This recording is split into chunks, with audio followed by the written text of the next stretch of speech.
Salut les Wargamers, c'est Ivy de French Wargame Studio, votre chaîne de rapport de bataille du tuto et live peinture. Aujourd'hui, je suis en compagnie de DLR pour la lecture et l'analyse du nouveau codex du culte Genestealer. On est sur la dernière armée qui était en index à passer en codex, et déjà ça fait vraiment plaisir de voir que le contrat est rempli et que Game Workshop a couvert 100% du périmètre des factions qui sont jouables. Ici, toi, tu es EDLR pour Esprit de la Ruche, c'est ton pseudo. Tu es donc un grand fan, on va dire, des tyrannides et de toutes ces races un petit peu Xenos dégueulasses. Qu'est-ce que tu as pensé du bouquin et de cette armée? J'ai adoré le bouquin parce que, comme tu disais, DLR, Esprit de la Ruche, depuis tout petit, c'est Alien à fond, les tyrannides, les blattes, les cafards, je les protège toujours. Donc, non, top, le codex. Qu'est-ce qu'ils ont fait à mon Edgar? Fais bien comme ça. Laisse-le tranquille, c'est mon père. Donc, le bouquin, top, d'un point de vue visuel, c'est super. Les photos, les nouvelles figurines qui sont présentées à l'intérieur. Et le fluff toujours aussi top, le côté culte en mode psychopathe à fond dans leur truc. Fanatique en fait. Fanatique, exactement, avec des commandements de fous parce qu'ils comprennent rien, ils écoutent rien, que le patriarche qui est là. Donc ça c'est top. Et après au niveau de l'armée, de nouvelles entrées, plein de choses différentes, de bonnes unités, de bons tricks, de bons combos. Très bien, moi j'ai adoré. Voilà. Alors c'est marrant ce que tu parles déjà de tricks, de combos. Pour situer un petit peu le codex, on est sur un codex qui... un petit peu comme des taux finalement, pas au niveau de son gameplay, mais au niveau de sa puissance. C'est-à-dire que quand tu regardes les fiches, intrinsèquement, c'est moyen, voire des fois un petit peu faible. Et là, quand tu commences à voir les synergies, tu te dis, ok, il y a moyen d'en faire un top codex. Bah, comme tu disais, hein, il y a plein d'unités qui sont pas dingues. Hein, c'est Force 4, Endurance 3, ça a pas l'air très résistant. Mais effectivement, avec les bonnes synergies, les bonnes attaques au bon moment, t'as moyen de faire très mal, voire plus que très mal. On en parlera. Est-ce que tu penses que justement c'est un codex qui va être donc équilibré, ou par définition on parle de synergies qui vont vraiment le propulser en top dex, comme un codex à frustration, aussi bien par sa liquidité si un joueur ne sait pas le prendre en main, ou s'il y a des contres en face, et au contraire quelque chose de complètement open bar si jamais le joueur a les planètes qui s'alignent? En fait, c'est un codex tout simplement où il va falloir apprendre à jouer avec et apprendre à jouer contre. Et c'est grâce à ça qu'on va pouvoir se positionner au niveau du méta. Moi, à mon sens, aujourd'hui, ça a l'air très très fort. Voilà. On se retrouve donc les Wargamers avec EDLR pour la lecture et l'analyse de ce codex qui est un super beau bouquin. Tu le disais tout à l'heure, on a eu la bonne surprise d'avoir des nouveaux véhicules, des nouvelles motos, des nouveaux personnages et aussi un nouveau décor. Et donc c'est vraiment cool. Quasiment l'intégralité des entrées modulo 1 ou 2 va être jouable et ou justifiable avec des synergies, et ça c'est un gros plus. On est sur l'ADN même du culte où on va pouvoir les jouer avec du tyrannide et avec de l'astra. Donc ça pour le coup le contrat est vraiment bien rempli. Ensuite au niveau du visuel du bouquin, c'est très sympa, on a des visuels magnifiques qu'on a l'habitude de voir au sein des armées, ainsi de suite. Mais là même au niveau de la charte graphique, on est à mi-chemin entre du tyrannide et de l'astra, et c'est vraiment bien retranscrit. Et ensuite, on va maintenant s'attaquer aux règles qui vont être génériques, sous-entendu aux règles qui vont s'appliquer si les figurines ont juste ces aptitudes-là. Quel que soit le type de détachement que vous allez jouer, qu'il soit monoculte ou pas, vous pourrez avoir ces règles-là si jamais les figurines en sont dotées. On commence donc par le mot-clé culte, où on va devoir choisir un mot-clé. Ça ne va pas impacter pour le coup les règles, si ce n'est pour les bulles d'efficacité au niveau des personnages. Vraiment pour les règles intrinsèques à certains cultes, ça sera dans les règles qui seront spécifiques. Ensuite, ils vont avoir l'aptitude loyauté aveugle. À chaque jet de sauvegarde raté pour une figurine personnage d'un culte, à chaque fois qu'une figurine de personnage de ce culte subit une blessure mortelle, avant d'infliger les dégâts, vérifiez si le personnage se trouve à 3 pouces ou moins d'une unité de son culte ou Brood Brother ami avec cette aptitude. Si c'est le cas, vous pouvez désigner une de ces unités et jeter un D6 sur 4+, n'infligez aucun dégât au personnage, mais une figurine de l'unité désignée de votre choix est tuée, sinon le personnage subit les dégâts normalement. Ouais, c'est top. Ce qui est intéressant là, c'est qu'on va avoir le jet de blessure. Donc le personnage a le droit de faire sa sauvegarde ou sauvegarde invulnérable. Et derrière, s'il la rate sur 4+, c'est la figurine qui va prendre le dommage. Donc par exemple, sur un tir de canon laser qui fait des 10 points de vie, sur 4+, ça va être un petit mec à côté qui va mourir. Donc, très intéressant. Ce que tu disais en amont, lors de la préparation de cette analyse, c'est que ça marche aussi sur un péril du warp. Comme ça marche sur les blessures mortelles, théoriquement, ça se transfère sur les petits gars. Voilà. C'est bon ce que tu as dit, en fait, c'est que c'est après les jets de sauvegarde. Et c'est là où je trouve que c'est d'autant plus fort. C'est que, par exemple, tu vas prendre ça sur une figurine, et on va le voir, il y a des petits personnages qui vont avoir la faculté d'avoir une invulnérable à 3. Tu vas pouvoir jouer au con, tu vois, à tanker, et au pire, ça sera un 4+. Et il y a un trait de seigneur de guerre qui te permet aussi d'avoir +2 à cette Tout aptitude-là. à fait. Donc tu vas vraiment pouvoir jouer au con, limite à mettre le gars devant juste avec ses petits potes derrière, tu vois, et à tanker à la 3+, et au pire, C'est ça. 2+, tu one-shot une figurine à 5-6 points, quoi. C'est ça, tout à fait. Et enfin, ce qui va faire l'ADN de cette armée, c'est l'embuscade du culte, le fameux culte embûche. Il y a deux méthodes, soit pour les figurines de type motarde et infanterie, le fait d'être enterrés sous terre, qui font qu'ils pourront arriver à la fin d'une phase de mouvement à plus de 9 pouces de l'ennemi. C'est un petit peu ce qu'on a l'habitude de voir en termes de frappe en profondeur. On est dans l'ère de la Big Fac, et donc ça se pourra se produire qu'à partir du tour 2 et que jusqu'au tour 3, modulo le fait que si jamais ils étaient déjà présents sur le champ de bataille, ils vont être capables de revenir par téléportation ou par autre chose, même jusqu'au tour 7. Ensuite, la deuxième méthode, ça va être le fait d'être en embuscade. L'embuscade, en fait, c'est assez simple. C'est en gros, on va avoir des pions qui vont remplacer les unités. Donc, c'est-à-dire qu'au lieu de déployer une unité, on va déployer un pion sur la table. Donc, imaginons qu'on ait 6 unités en embuscade, on va pouvoir déployer 6 pions. Il y a des règles spécifiques pour les transports, qui transportent des unités qui sont déployées en même temps sous forme de pions. Et en gros, il va y avoir deux possibilités de jeu. Soit c'est le joueur Genestealer qui joue en premier, et dans ce cas-là, au début de sa phase de mouvement, il révèle tous les pions. Donc en gros, on révèle un pion et on place l'unité à un pas dans sa zone de déploiement entièrement et à plus de 9 pas de l'ennemi. Soit c'est l'adversaire qui va jouer en premier. Et dans ce cas-là, à la fin de la phase de mouvement de votre adversaire, en sachant qu'il ne pourra pas s'approcher à 9 pas des pions embuscades, ce qui est fort parce que ça va pouvoir repousser ton adversaire, C'est très très fort ça. à ce moment-là, vous allez révéler vos pions et du coup, votre adversaire pourra jouer, donc tirer sur les unités qu'il veut, etc. La chose importante est de se dire qu'on va devoir positionner un nombre de pions équivalent au nombre d'unités déployées avec cette méthode-là, mais le pion n'est pas lié à une unité. C'est au moment où on va devoir les révéler qu'on va pouvoir dire ce pion correspond à cette unité. Sous-entendu, si on n'a pas le premier tour et que c'est le joueur adverse qui l'a, si jamais il met une grosse unité anti-char à 9 pouces d'un pion, et là on va mettre la masse, et à côté de ça, à contrario, s'il a avec une grosse unité de saturation à courte portée, et là on va mettre ce qui tank, et la masse on la mettra sur un autre pion. Déjà, ça, Exactement. c'est très fort en termes de latitude de jeu, c'est très enrichissant. Exactement, c'est tout à fait ça. À ça va se rajouter d'éventuels stratagèmes. Donc on va avoir un stratagème pour un CP qui va permettre au moment de poser un pion embuscade, au lieu de mettre un pion, on met 4 pions. Donc c'est-à-dire avoir des pions qui ne servent à rien, mais qui sont là pour repousser l'adversaire ou pour faire non, tu t'es approché de celui-là, c'est pas bon. On va aussi avoir un autre stratagème qui va permettre de bouger jusqu'à 3 pions de 12 pas en restant dans la zone. Mais Donc, qui vient d'un redéploiement. exactement. Et enfin, on va avoir un stratagème qui, pareil pour un CP, va permettre de dire jusqu'à 3 pions, plutôt que de les révéler, je vais les envoyer en frappe en profondeur. Voilà. Donc plein de latitude de jeu pour pouvoir mettre des petites douilles à ton adversaire une fois qu'il s'est approché pour révéler là où tu as envie, faire un peu ce que tu veux. En sachant, parce que c'est quand même important, que à mon sens, on a essayé de bien lire les règles correctement, à mon sens, ces unités-là comptent comme des unités de renforcement. C'est-à-dire, Excuse-moi, c'est là où en fait justement je voulais en venir, et c'est pour moi la première vraie doléance au niveau de ce codex, c'est qu'on est que sur des nouveaux mécanismes de jeu, ce qui en soi est très bien parce que Ouais. ça apporte de la fraîcheur. Le problème c'est que déjà ça va certainement manquer de garde-fous, ou en tout cas ça va nécessiter énormément de clarification au sein de Game Workshop. On est encore une fois dans l'ère de la Big Fag, du Chapter Approve, ça fait que 51% du nombre de pauses et de la valeur en points des armées doivent être présents au moment du déploiement. Et là, on sort de cette phase de déploiement. Ça veut dire théoriquement qu'on a le droit de mettre que 49% de son armée soit sous terre, soit justement remplacée par des pions. tout à fait. Moi, c'est comme ça que je le comprends. Après, certains diront peut-être que l'embuscade, c'est considéré comme un déploiement. Moi, personnellement, je pense que l'embuscade doit entrer dans les 50% qui comptent dans le déploiement supplémentaire. On le verra encore une fois, hein, au moment où on tourne cette vidéo, il n'y a pas encore eu de fac de clarification au niveau fait. de ce codex, et vous allez le voir, hein, mais au fur et à mesure aussi qu'on va parler des unités, des stratagèmes, on ne sait pas justement si le codex est fait pour être joué sur l'ensemble des niveaux de jeu, ou si en match play ça s'appliquera aussi. Et là on va voir qu'il y a énormément de mécanismes qui sont vraiment des change rules, appliqués en plus justement d'une Big Fac. On a fait le tour des règles qui sont génériques, et déjà on voit qu'on a deux règles qui sont assez sympas. Le fait de préserver des personnages et un mode de déploiement complètement inédit. Et donc déjà là ça apporte pas mal de fraîcheur, et ça laisse envisager qu'on va être vraiment sur une armée qui va avoir son propre ADN, et ça c'est un gros plus. Ensuite on va passer à la règle insurrection, sous-entendu les règles qui cette fois-ci vont être spécifiques, sous-entendu avec une armée réglementaire et un détachement qui possède entièrement le mot-clé culte Genestealer.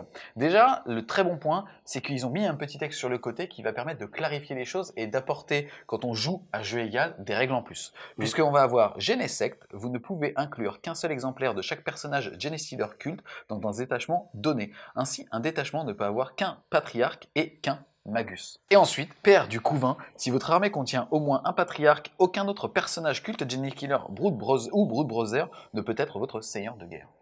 Bah écoute, ce sont deux règles que je trouve très sympas parce que ça va dans l'esprit de l'armée. Déjà, t'as un patriarche, c'est le chef, c'est l'histoire C'est le man. Exactement, c'est l'histoire du culte, donc ça c'est top. Le fait qu'il n'y ait pas le droit de dupliquer les personnages en dehors des détachements, ça veut dire que ça laisse quand même des options. On peut avoir 3 patriarches si on a 3 détachements, 3 magus si on a 3 détachements, mais on peut pas les dupliquer à l'infini, c'est bien. Ensuite, on va avoir la règle insurgé, c'est ni plus ni moins qu'un objectif sécurisé, sous-entendu, votre unité, quel que soit son nombre, si elle a cette règle, contrôlera automatiquement un objectif si elle est de type troupe. Classique. Yes. Classique. Ensuite, on va avoir credo du culte. On parlait tout à l'heure justement du fait de devoir choisir un culte. Et si on a un détachement monoculte, les figurines infanterie et motarde pourront bénéficier justement de règles. C'est un petit peu l'équivalent des traits de chapitre ou des maisons pour les IK. Et ça va permettre de donner un axe à votre armée, de débloquer des stratagèmes et aussi des traits de seigneur de guerre. On va quand même préciser qu'il va quand même y avoir quelques petites restrictions. Et je trouve que c'est plutôt positif puisque ça apporte pas mal de garde-fous. Donc, premièrement, on va avoir des unités qui seront Brood Brother, donc grosso modo des unités de la garde impériale, mais qui ne bénéficieront pas justement des traits de culte. Donc, premier garde-fou. On verra par la suite que c'est pas mal parce qu'il y a quand même des avantages pour tirer, pour charger, etc. Et la deuxième règle, qui est très importante, qui à mon sens n'était pas forcément utile, mais bon, qui est très importante, c'est que les Genus Stealers ne bénéficient pas des credos. Donc sous-entendu, les Genus Stealers, mais par extension également le patriarche. Toutes les figurines qui partagent le mot-clé Genie Stealer. Exactement. Jouer l'entièreté de ce spectre veut par contre dire que vous serez obligé de les jouer dans des détachements différents. Sous-entendu un détachement Tyrannide, un détachement culte, Genie Stealer, et un détachement Astra Militarum. Voilà, donc en fait, au niveau des alliés, donc comme tu l'as dit, on peut s'allier aux Tyrannides, il n'y a pas de problème, dans un détachement différent. Et on a une règle supplémentaire qui est qu'on peut s'allier à la garde impériale. Et dans ce cadre-là, on va avoir des restrictions quand même. Restrictions qui seront qu'on ne pourra pas utiliser les personnages nommés, on ne pourra pas bénéficier des règles de la garde impériale, sous-entendu Catachan, Vostroyen, etc. Exactement. Ouais. Et en fait, toutes les unités qui vont avoir un keyword Astra Militarum vont être remplacées par le keyword Brood Brother. À ça sera rajouté que les unités d'infanterie auront plus en commandement et pourront utiliser la règle de loyauté aveugle. Donc sympa, c'est pas trop fort, mais ça donne des options, ça permet de jouer d'autres unités à travers la GI. Moi je trouve ça bien. Ah, carrément. En fait, encore une fois, en termes de collection, quelqu'un qui aime les tyrannies, l'Astra, il n'a pas à faire de choix. Là, il a juste à jouer avec la casquette Cult Genie Stealer et il pourra jouer ce qu'il veut en fait. Ouais, et ce qui est bien aussi, c'est qu'en passant par les Brood Brothers et pas par le culte infanterie, ben, ça va éviter les abus au niveau des, comme je disais tout à l'heure, des plus 1 pour toucher, des plus 1 pour blesser et tout. C'est-à-dire qu'on va pouvoir allier à la GI, mais ça va rester de la GI normale. Ça ne sera pas boosté par les... Donc, petit garde-fou intéressant. Pour rentrer un petit peu dans le détail des différents credos, on va commencer par le culte de l'empereur à 4 bras, avec jusqu'à la fin du premier round de bataille, ajouter 1 au jet d'advance et de charge des unités avec ce credo de culte. À partir du deuxième round de bataille, si une unité avec ce credo du culte est placée sur le champ de bataille, alors jusqu'à la fin du tour, ajouter 1 au jet d'advance et de charge de cette unité. C'est fort. C'est fort parce que ça permet d'avoir des unités qui arrivent de réserve et qui vont avoir plus 1 à la charge. Sous-entendu qu'en plus de ça, on le verra tout à l'heure, on a des personnages qui peuvent donner encore plus 1. Donc on peut se retrouver avec des unités qui chargent à 7 pouces. C'est fort, c'est très fort. Sans parler de Vigilus qui peut permettre de relancer les charges. Bon, c'est fort, c'est fort, c'est bien. Par rapport à ce credo, on va aussi retrouver un trait de seigneur de guerre qui va être spécifique une fois par bataille. Si ce seigneur de guerre est sur le champ de bataille, vous pouvez relancer un jet de touche, de blessure ou de sauvegarde pour cette unité culte de l'empereur à 4 bras ami. De plus, si votre armée est réglementaire, jetez un des 3 avant le début de la bataille, vous gagnez un nombre de PC supplémentaire égal à ce résultat. Ça, c'est sympa comme trait de seigneur de guerre parce que ça permet de ramener des CP et mine de rien, on va voir que le culte a besoin d'énormément de CP pour pouvoir faire tous ces petits tricks et ces petits combos. Donc bien. Ce qui est super intéressant aussi, c'est qu'on va avoir un stratagème qui, pour un CP, vous permet, si votre seigneur de guerre est un patriarche, de donner un trait de seigneur de guerre supplémentaire à un magus et à un primus. Donc l'idée en gros c'est que pour un CP, on peut avoir 2 traits supplémentaires, 2 traits de seigneur de guerre supplémentaires, et du coup aller chercher ce trait supplémentaire. Donc, c'est systématiquement 2 chances sur 3 que ça soit rentable. Et au pire, ça sera juste neutre. Exactement. Et ça va nous permettre de venir à un autre point, c'est que vous me direz peut-être que c'est pas intéressant de jouer le culte à 4 bras. Vous allez voir qu'il y a un stratagème qui s'appelle un plan sur plusieurs générations, qui est réservé à ce culte-là. Eh bien, ami Eldar Noir, vous n'êtes plus seul. Désormais, le culte Jealous Stealer a le Vect. Allez vous faire enculer. Donc, le Tyrannide a le Vect. Allez vous faire enculer aux 2 fois. Potentiellement, la GI atrophiée a le Vect. À savoir que pour l'instant, c'est un Vect qui n'est pas l'équivalent de celui qui a été faqué dans les dernières facs. Sous-entendu, il veut toujours 3 PC et il n'oblige pas d'avoir un détachement avec ce culte-là. Sous-entendu, un simple personnage dans un détachement un petit peu poubelle dans lequel on va tout rentrer fonctionnerait aussi très bien. Voilà, un Vect ultime, quoi. L'ancien Vect. Un plan sur plusieurs générations. Rien que le mot, le nom, c'est beau.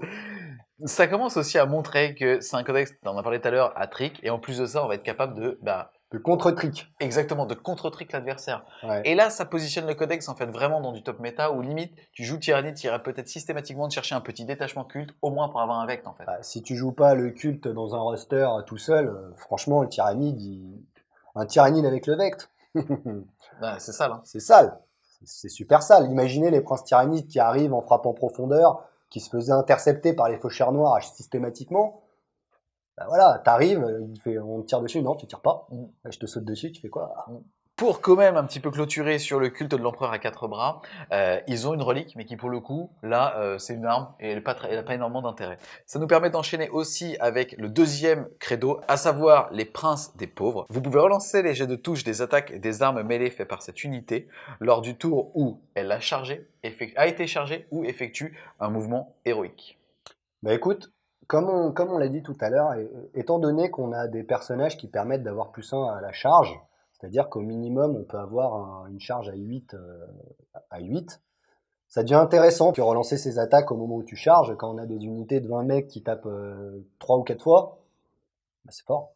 En gros, soit on prend le culte à 4 bras et en synergisuant, on va pouvoir arriver des renforts et faire une charge à 7. Ici, on va faire une charge à 8, mais pouvoir relancer les jets de touche ratés. À savoir aussi qu'avec un détachement de spécialistes typé Vigilus, on va être capable tout simplement de relancer les charges aussi. Ouais, c'est ça. Et ça, c'est fort. Ça fait charge à 8, reroll, c'est de l'orc et Wilson, c'est potentiellement du Zengor avec le bon pouvoir et la reroll. À savoir qu'attends, on peut aussi faire une charge à 7 reroll avec le culte à 4 bras. C'est pire, c'est pire. Pour rester dans les princes des pauvres, on va aussi noter que leur trait de seigneur de guerre est le fait d'ajouter 2 au jet de loyauté aveugle pour le seigneur de guerre. Sous-entendu, on interceptera les blessures après sauvegarde sur du 2+.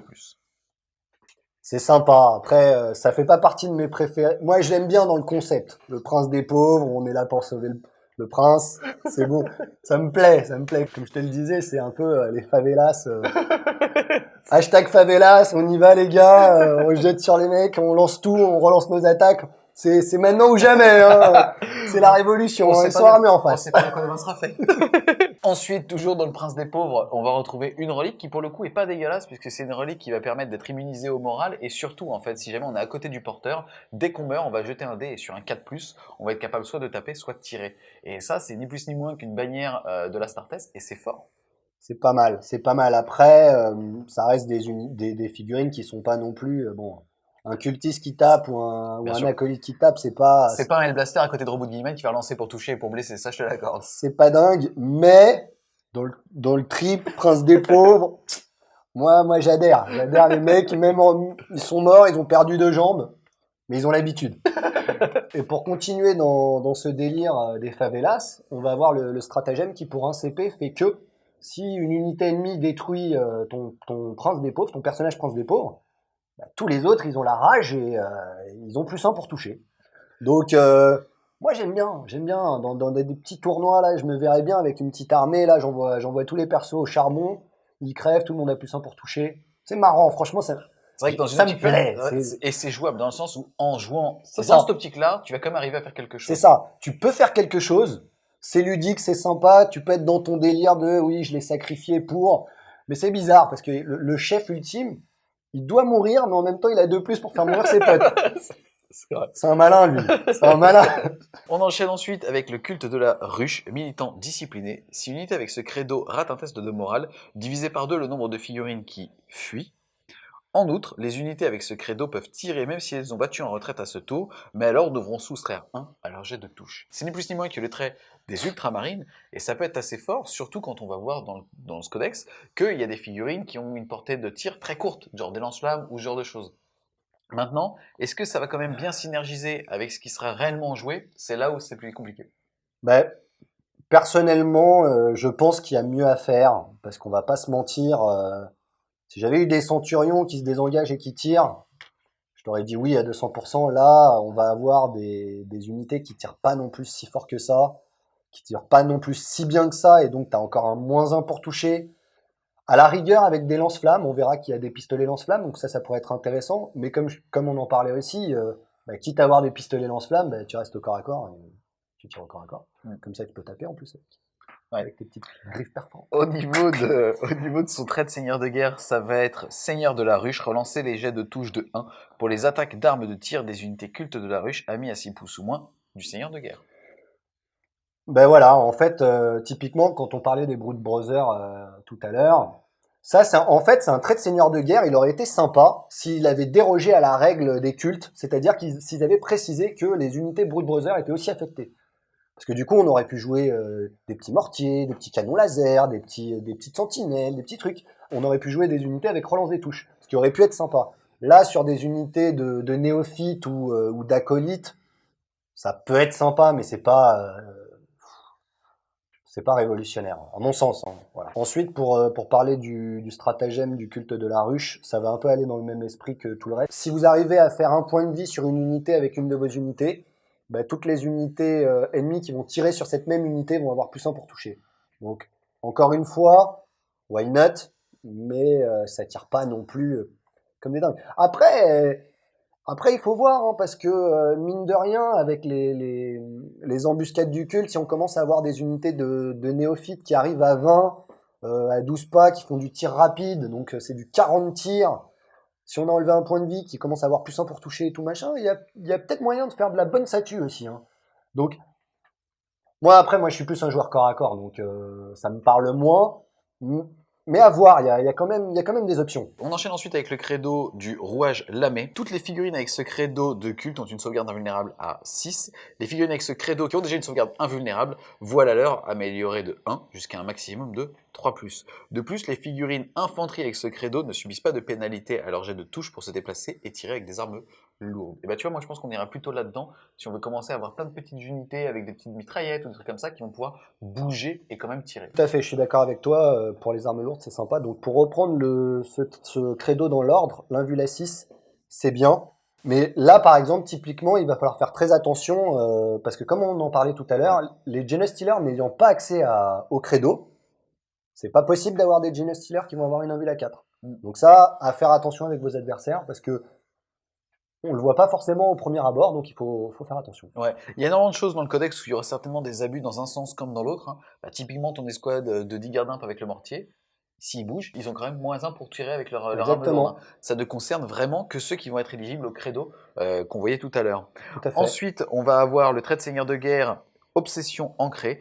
Après le déploiement, mais avant d'entamer le premier round, choisissez une unité de l'armée adverse. Vous pouvez relancer les jets de blessure des attaques des unités rouage lamé amis à 6 pouces ou moins de votre seigneur de guerre qui cible l'unité choisie. Désigné pour mourir. Alors, c'est un trait de seigneur de guerre qui nécessite une petite mise en place, parce que pour bénéficier de la règle, il faut être à 6 pas du seigneur de guerre, mais ça peut être très fort, parce qu'on va voir par la suite qu'on peut avoir des unités avec par exemple 20 lance-flammes légers.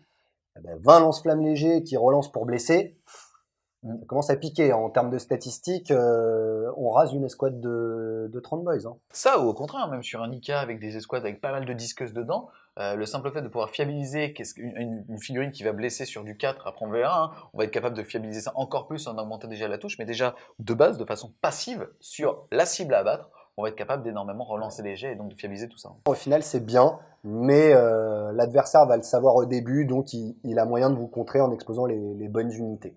Voilà. Stratagème super sympa pour le rouage lamé. Pour un PC, en phase de corps à corps, vous allez pouvoir le claquer et chaque jet de touche non modifié de 6 générera une attaque en plus. C'est comparable à la règle mort aux faux empereurs, sauf que là, ça a la particularité d'être sur un 6 sur tout le monde, sur 5-6 sur l'Imperium et sur 4-5-6 sur le culte Mechanicus. Et là, ça rigole pas des masses, parce qu'on le verra tout à l'heure au niveau des différentes synergies, on va être capable d'avoir des unités avec par exemple 5 disqueuses, 8 disqueuses, soit 16 attaques. Et tout de suite, en fait, sur un volume d'attaque comme ça, le fait de pouvoir sur l'Imperium rajouter un tiers, et ben ça surfiabilise et ça surbotte des culs en Tout fait. à fait. En plus, on va avoir des relances, donc des relances des 1 qui vont encore augmenter la probabilité de faire des 5 ou des 6. Donc c'est vraiment pas mal. Et pour un CP, c'est rien pour augmenter d'un tiers le nombre d'attaques. Par rapport à la relique, c'est une relique sympa, on va avoir une invulnérable à 4+. Et ce qui est sympa, c'est que comme c'est le credo qui donne plus 1 à l'invul des figurines qui ont déjà une invul, c'est en gros, on va avoir une invul à 3 sur la plupart des personnages, ou une invul à 4 sur le patriarche, car le patriarche ne bénéficie pas du credo. Ensuite, on enchaîne avec la griffe rouillée. Lorsque vous effectuez un jet de sauvegarde, mais pas un jet de sauvegarde invulnérable, pour une figurine avec ce credo de culte, ajoutez 1 au résultat si l'arme utilisée avait une caractéristique de PA 0 ou 1. De plus, les figurines motardes avec ce credo ne subissent pas de pénalité à leur jet de touche pour se déplacer et tirer avec des armes lourdes, ni pour advance avec des armes d'assaut. Ce credo, pour les motos, c'est sympa, mais c'est un peu anecdotique. Tirer en mouvement avec les armes lourdes ou avec les armes d'assaut qui advance, c'est bien, mais c'est anecdotique. Par contre, le fait d'avoir plus 1 en sauvegarde contre les armes qui ont 0 de PA ou moins 1 de PA, ça c'est très fort, parce que les figurines du culte ont quand même des sauvegardes à 5 de base, donc ça leur fait une sauvegarde à 4, et à couvert, une sauvegarde à 3. Par exemple, avec un stratagème au T1 pour que tout le monde soit à couvert, on se retrouve avec des figurines qui ont entre 5 et 7 points, et qui ont une sauvegarde à 3. Ah, c'est frustrant. J'ai pas calculé les stats sur un Stormraven qui tire dessus, mais à mon avis, il doit être assez frustré. Ah, même le symbolteur, il fait la gueule. Ouais. Surtout avec les nouvelles règles qui permettent, encore une fois, quand tu as un véhicule, de tirer en x2 avec les armes de tir rapide, même si tu es à longue portée, on va dire, il y a moyen de faire pas mal de frustration sur un nouveau méta qui pourrait se dessiner autour de la Sartès. Au niveau du trait de seigneur de guerre de la griffe rouillée, on va avoir à chaque jet de blessure non modifié de 6 obtenu à la phase de combat de la part d'une unité griffe rouillée amie à 6 pouces ou moins du seigneur de guerre, la caractéristique de pénétration d'armure de l'attaque est améliorée de 1, sous-entendu une PA-1 passera à PA-2, et ainsi de suite. C'est un peu le même esprit que les sauvegardes, mais en mode attaque. C'est pas mal, c'est moins efficace. Parce que, les Steelers ont de la pince broyeuse déjà, ou les acolytes. Sinon, on a des scies. Après, on peut voir ça sur les néophytes. En optique de saturation, on va le voir tout à l'heure, mais pour 35 points, tu as 5 figurines qui balancent 10 patates. Avec le bon perso, tu montes à 15 attaques. Avec le bon sort, tu montes à 20 attaques. Regardez, je commence à faire un AVC. Et à côté de ça, avec le bon perso, tu passerais à des attaques qui seront PA-1, voire PA-2. Ça peut piquer. Ça peut piquer. Il y a moyen de faire des belles synergies pour pas grand chose. Un petit point que je voudrais juste rajouter sur le trait de seigneur de guerre, ça marche aussi au close. C'est-à-dire que les mecs, ils ont 4+ de sauvegarde au corps à corps. En tout cas, la griffe rouillée peut donner un aspect plus tanky à son credo, et ça va être un gros plus. Ensuite, au niveau de son stratagème, on en parlera tout à l'heure, puisque c'est un stratagème qui va impacter uniquement les nouvelles motos, donc on s'attardera dessus quand on passera sur ce datasheet. Pour terminer au niveau des credos, il reste l'hélice altérée, ajouter 1 à la caractéristique de force des unités avec ce credo, de plus, ajouter 2 au jet d'advance des unités avec ce credo de culte. Au niveau de son trait de seigneur de guerre, ça va être augmenté de 1 la caractéristique de dégâts des armes de mêlée par votre seigneur de guerre, sauf les reliques. Et au niveau de son stratagème, ça va être que les unités d'aberration vont pouvoir, pour 3 PC, taper une deuxième fois à une phase de combat. Donc ça sonne comme fort, après c'est 3 PC, et d'autres codex, eux, l'ont pour 3 PC, mais sur l'ensemble des unités de type infanterie. Tout à fait. C'est pas mon préféré, c'est... En fait, déjà dans le credo, on va avoir des unités qui vont avoir plus 2 à l'advance, plus 1 en force, c'est bien, mais le problème c'est que si t'arrives pas au corps à corps, t'en bénéficies pas. Donc au final, si c'est pour FP pour charger, donc t'as pas de bonus, plus 1 en force, c'est pas non plus dingue.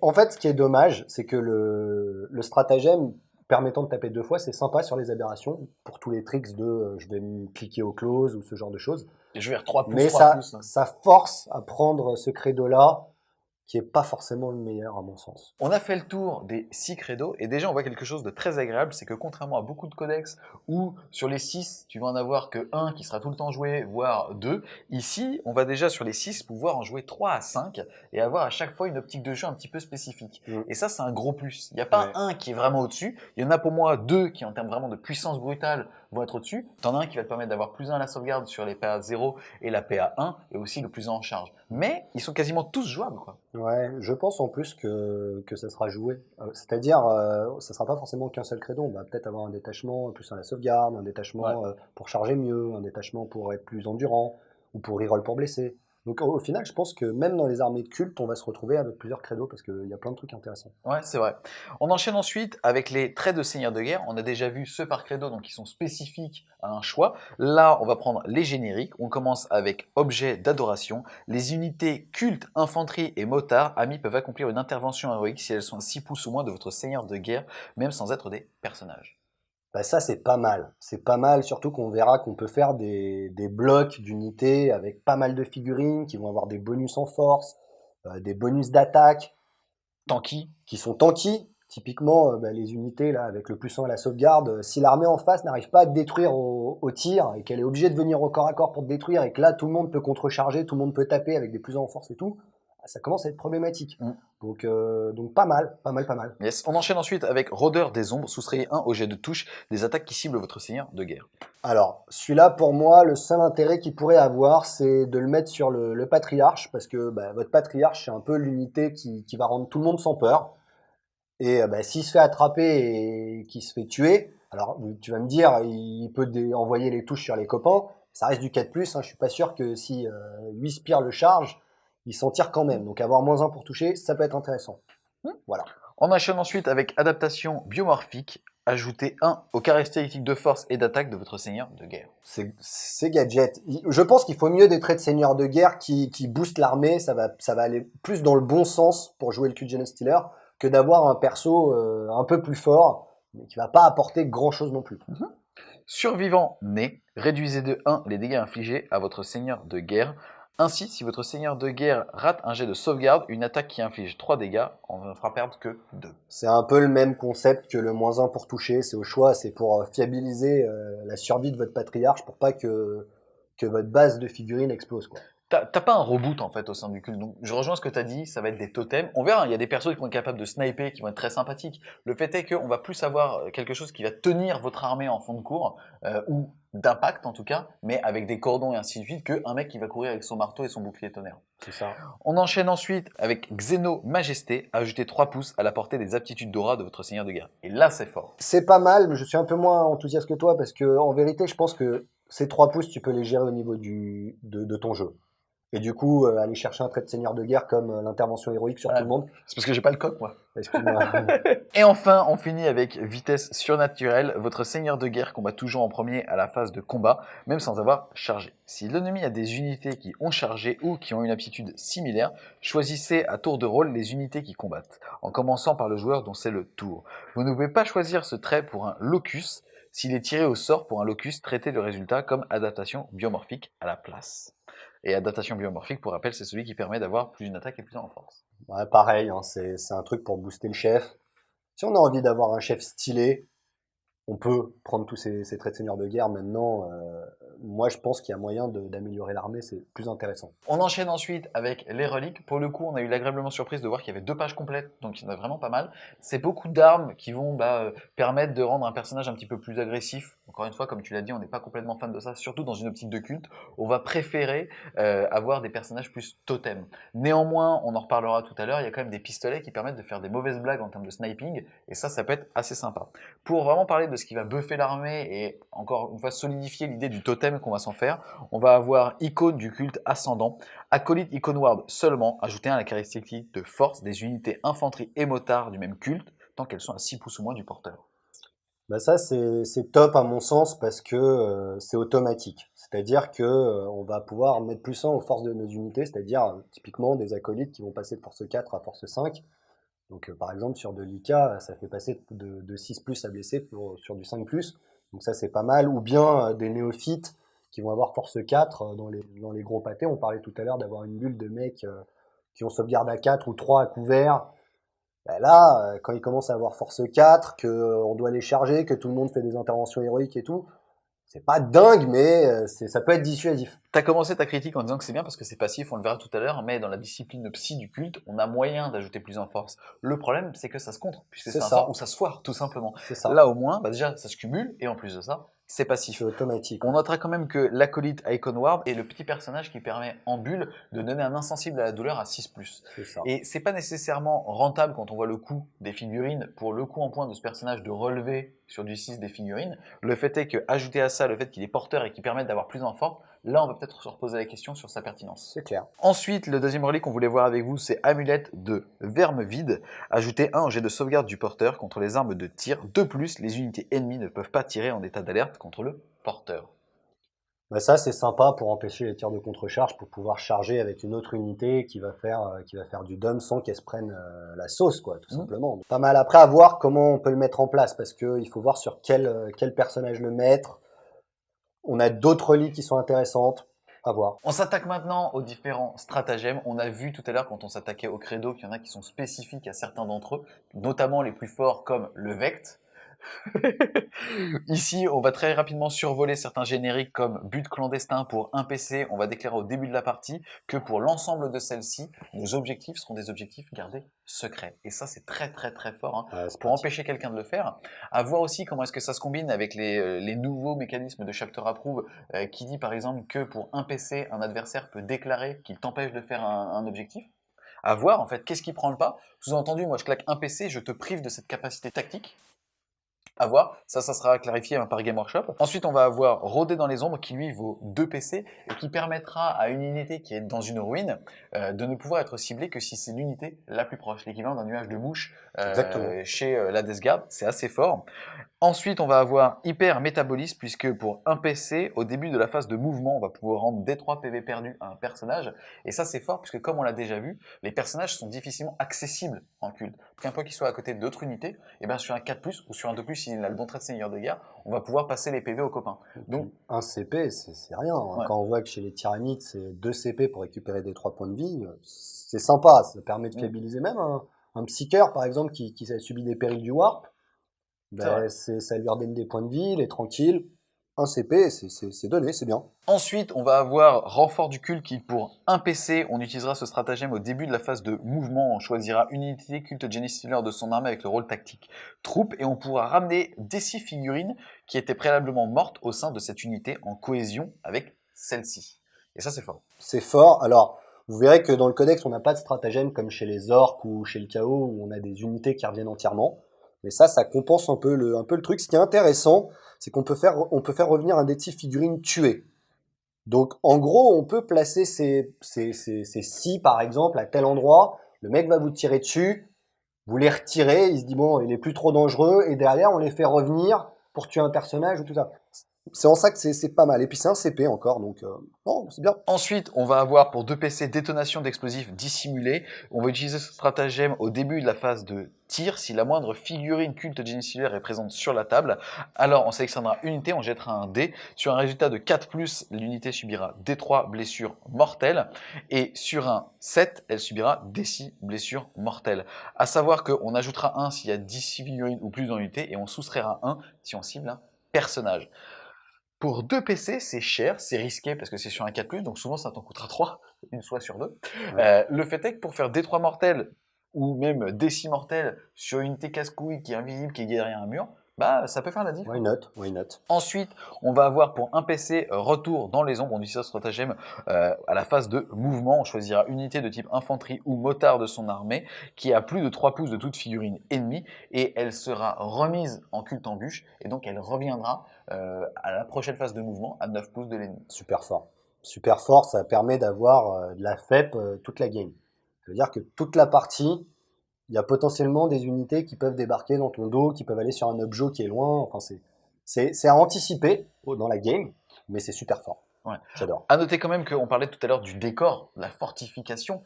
On fera la critique de celle-ci quand on s'attaquera aux datasheets. Là-bas, ça me permettra de le faire gratuitement. Le fait est qu'ici, ça apporte énormément de latitude de jeu, comme tu l'as dit, pour aller voler un objectif tour 5 ou ainsi de suite, c'est très très fort.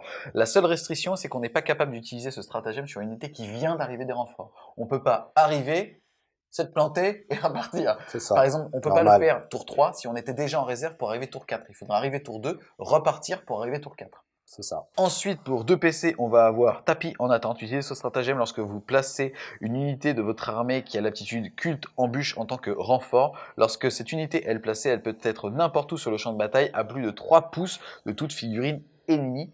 Mais cette unité ne peut pas effectuer de mouvement de charge à ce tour. Pour 2 PC, on peut donc arriver à 3 pouces de l'ennemi. On peut spammer déjà, vu que c'est le début de la bataille. C'est hors phase. Hors phase. Pour 2 CP, les unités peuvent arriver à 3 pouces. Quand on sait qu'on peut avoir des unités avec 20 lance-flammes, sans parler de ça, c'est juste pour le tir, mais même en termes de jeu, pour contrôler les objectifs, c'est complètement dingue. Puis même les quadrillages qu'on faisait à l'époque avec les 9 pouces, enfin, tu peux t'infiltrer. On parle de grosses unités, mais même les petits personnages deviennent problématiques parce qu'ils peuvent s'infiltrer au milieu de tout le monde. C'est dingue. C'est dingue. Et au jour d'aujourd'hui, on parlait du stratagème retour dans les ombres. Ça aussi, c'est un truc à clarifier parce que est-ce que on peut retourner dans les ombres et en même temps utiliser tapis en attente? Parce que alors là, on repart dans les ombres, on revient à 3 pouces. Moi, j'ai envie de te dire que dans la logique, c'est oui, puisqu'en gros, il faut qu'elle soit placée en tant que renfort. Et aujourd'hui, toutes les facs disent qu'une unité qui était même sur la table et qui repart, ne serait-ce qu'un TP de GK, est considérée comme un renfort, puisque tu peux l'intercepter en tant qu'Eldar. Je suis d'accord avec toi. Donc, je suis d'accord avec toi, ça mais en fonctionnera. même temps, dans le retour dans les ombres, il précise que ça doit être placé à 9 pas de l'ennemi. Et pour continuer dans ce qui nécessite clairement aussi une clarification, on va avoir embuscade parfaite. Lui, il est très consommateur puisqu'il vaut 3 PC, mais à côté de ça, il peut changer une game, utiliser ce stratagème à la phase de mouvement. Juste après avoir placé une unité infanterie ou motard de votre armée qui a l'aptitude culte embûche sur le champ de bataille, cette unité peut soit se déplacer de D6 pouces, entre parenthèses, et il faut que je le lise, même si elle est arrivée en renfort, fermez la parenthèse, virgule, soit tirer avec toutes ses armes comme à votre phase de tir. Et encore une fois, là, on a vraiment besoin de clarification puisque aujourd'hui, c'est rigolo, on est sur un codex qui sort après la Big Fac, où pas mal de wording montre qu'elle a déjà été prise en compte. Ici, il est écrit entre parenthèses, même si elle arrive en renfort, alors qu'à côté de ça, pour rappel, dans la Big Fac, il est écrit que quand on arrive des renforts, on n'a pas le droit de faire un autre mouvement, que ce soit grâce, et c'est précisé, un sort, une aptitude ou un stratagème. Là, il est écrit, même si elle arrive des renforts. Aujourd'hui, personne n'est capable de prendre une décision à la place de Game Workshop. On va juste interpréter ce stratagème si on applique la fac et si on n'applique pas la fac.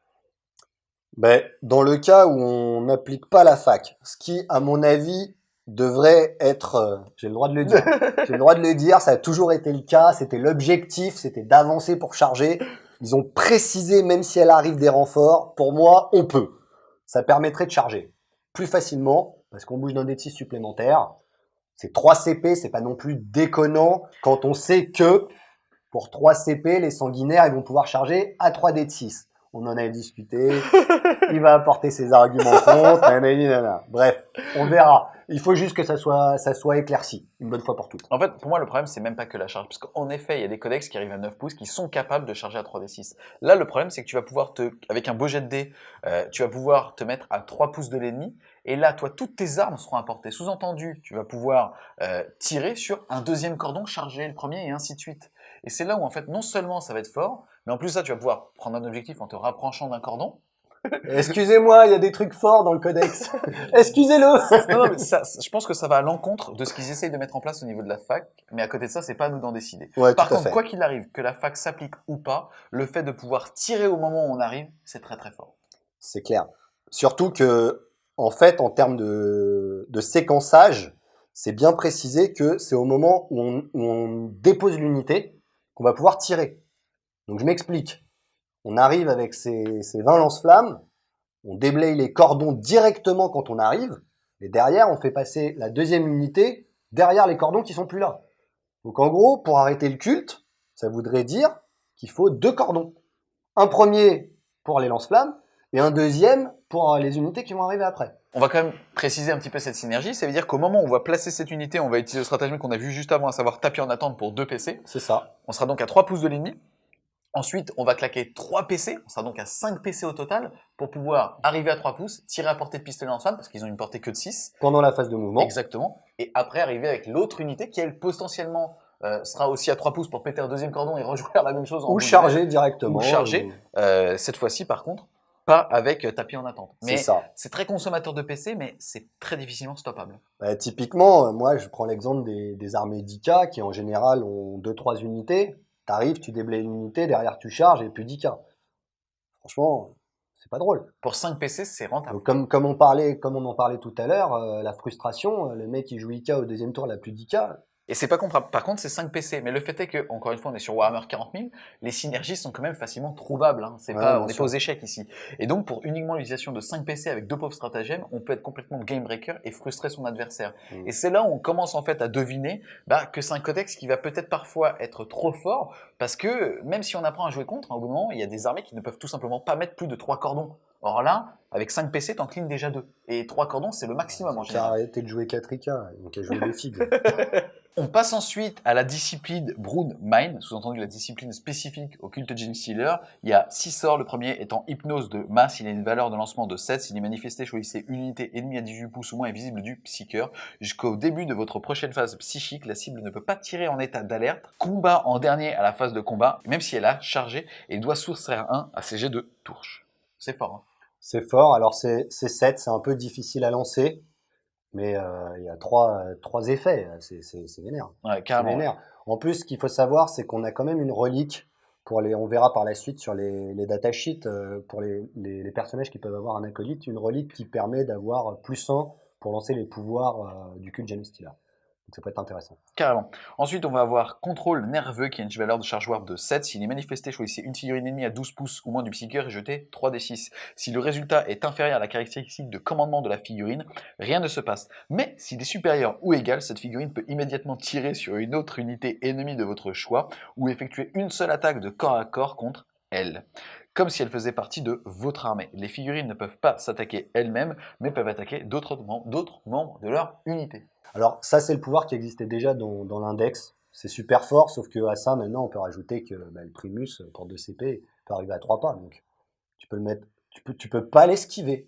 C'est pas possible. Donc en gros, ton Castellan, il a chaud. Donc tu prends le contrôle du Castellan et il tire avec toutes ses armes. Tu peux même balancer les missiles pour frustrer le mec. Tu fais, ah, t'as des missiles, bah je les lance. Tu peux utiliser le stratagème pour cibler un personnage, tu sais. Non, ça va pas jusque-là, mais enfin, la violence, quoi. Pour 80 points, En fait- t'arrives, tu prends le contrôle du truc, tu déblayes un Nika à côté, enfin, Ouais, et surtout quand en fait t'es chez lui, tu t'es rapproché, t'étais à 3 pouces de la première ligne, mais à côté de ça, t'es certainement à portée de lui qui était à 12 pouces, donc tu peux même peut-être, s'il était mal placé, cibler un personnage qui est à côté. Hein. Ouais. Donc non, franchement, il y a vraiment des choses à faire avec ça. Contrôle nerveux, c'est le nom. Ensuite, on va avoir Rafale Psionique, qui a une valeur charge warp de 5. S'il est manifesté, choisissez unité ennemie à 18 pouces ou moins et visible du Psyker, puis jetez 2d6. Si le résultat est inférieur à la plus haute caractéristique de commandement de cette unité, elle subit une blessure mortelle, sinon elle en subit T3. bah, ce qui est intéressant, c'est que c'est comme un smite, ça fait un peu moins mal, mais c'est à 5 points, enfin, c'est à 5, difficulté 5. C'est bien, on prend plutôt que d'avoir un smite qui augmente à 6, à 7. Why not? Carrément, ouais. Ensuite, on va avoir Agression mentale qui a une valeur charge warp de 6. S'il est manifesté, choisissez une figurine ennemie à 18 pouces ou moins et visible du Psyker. Chaque joueur jette alors un D6 et ajoute la caractéristique de commandement de sa figurine au résultat.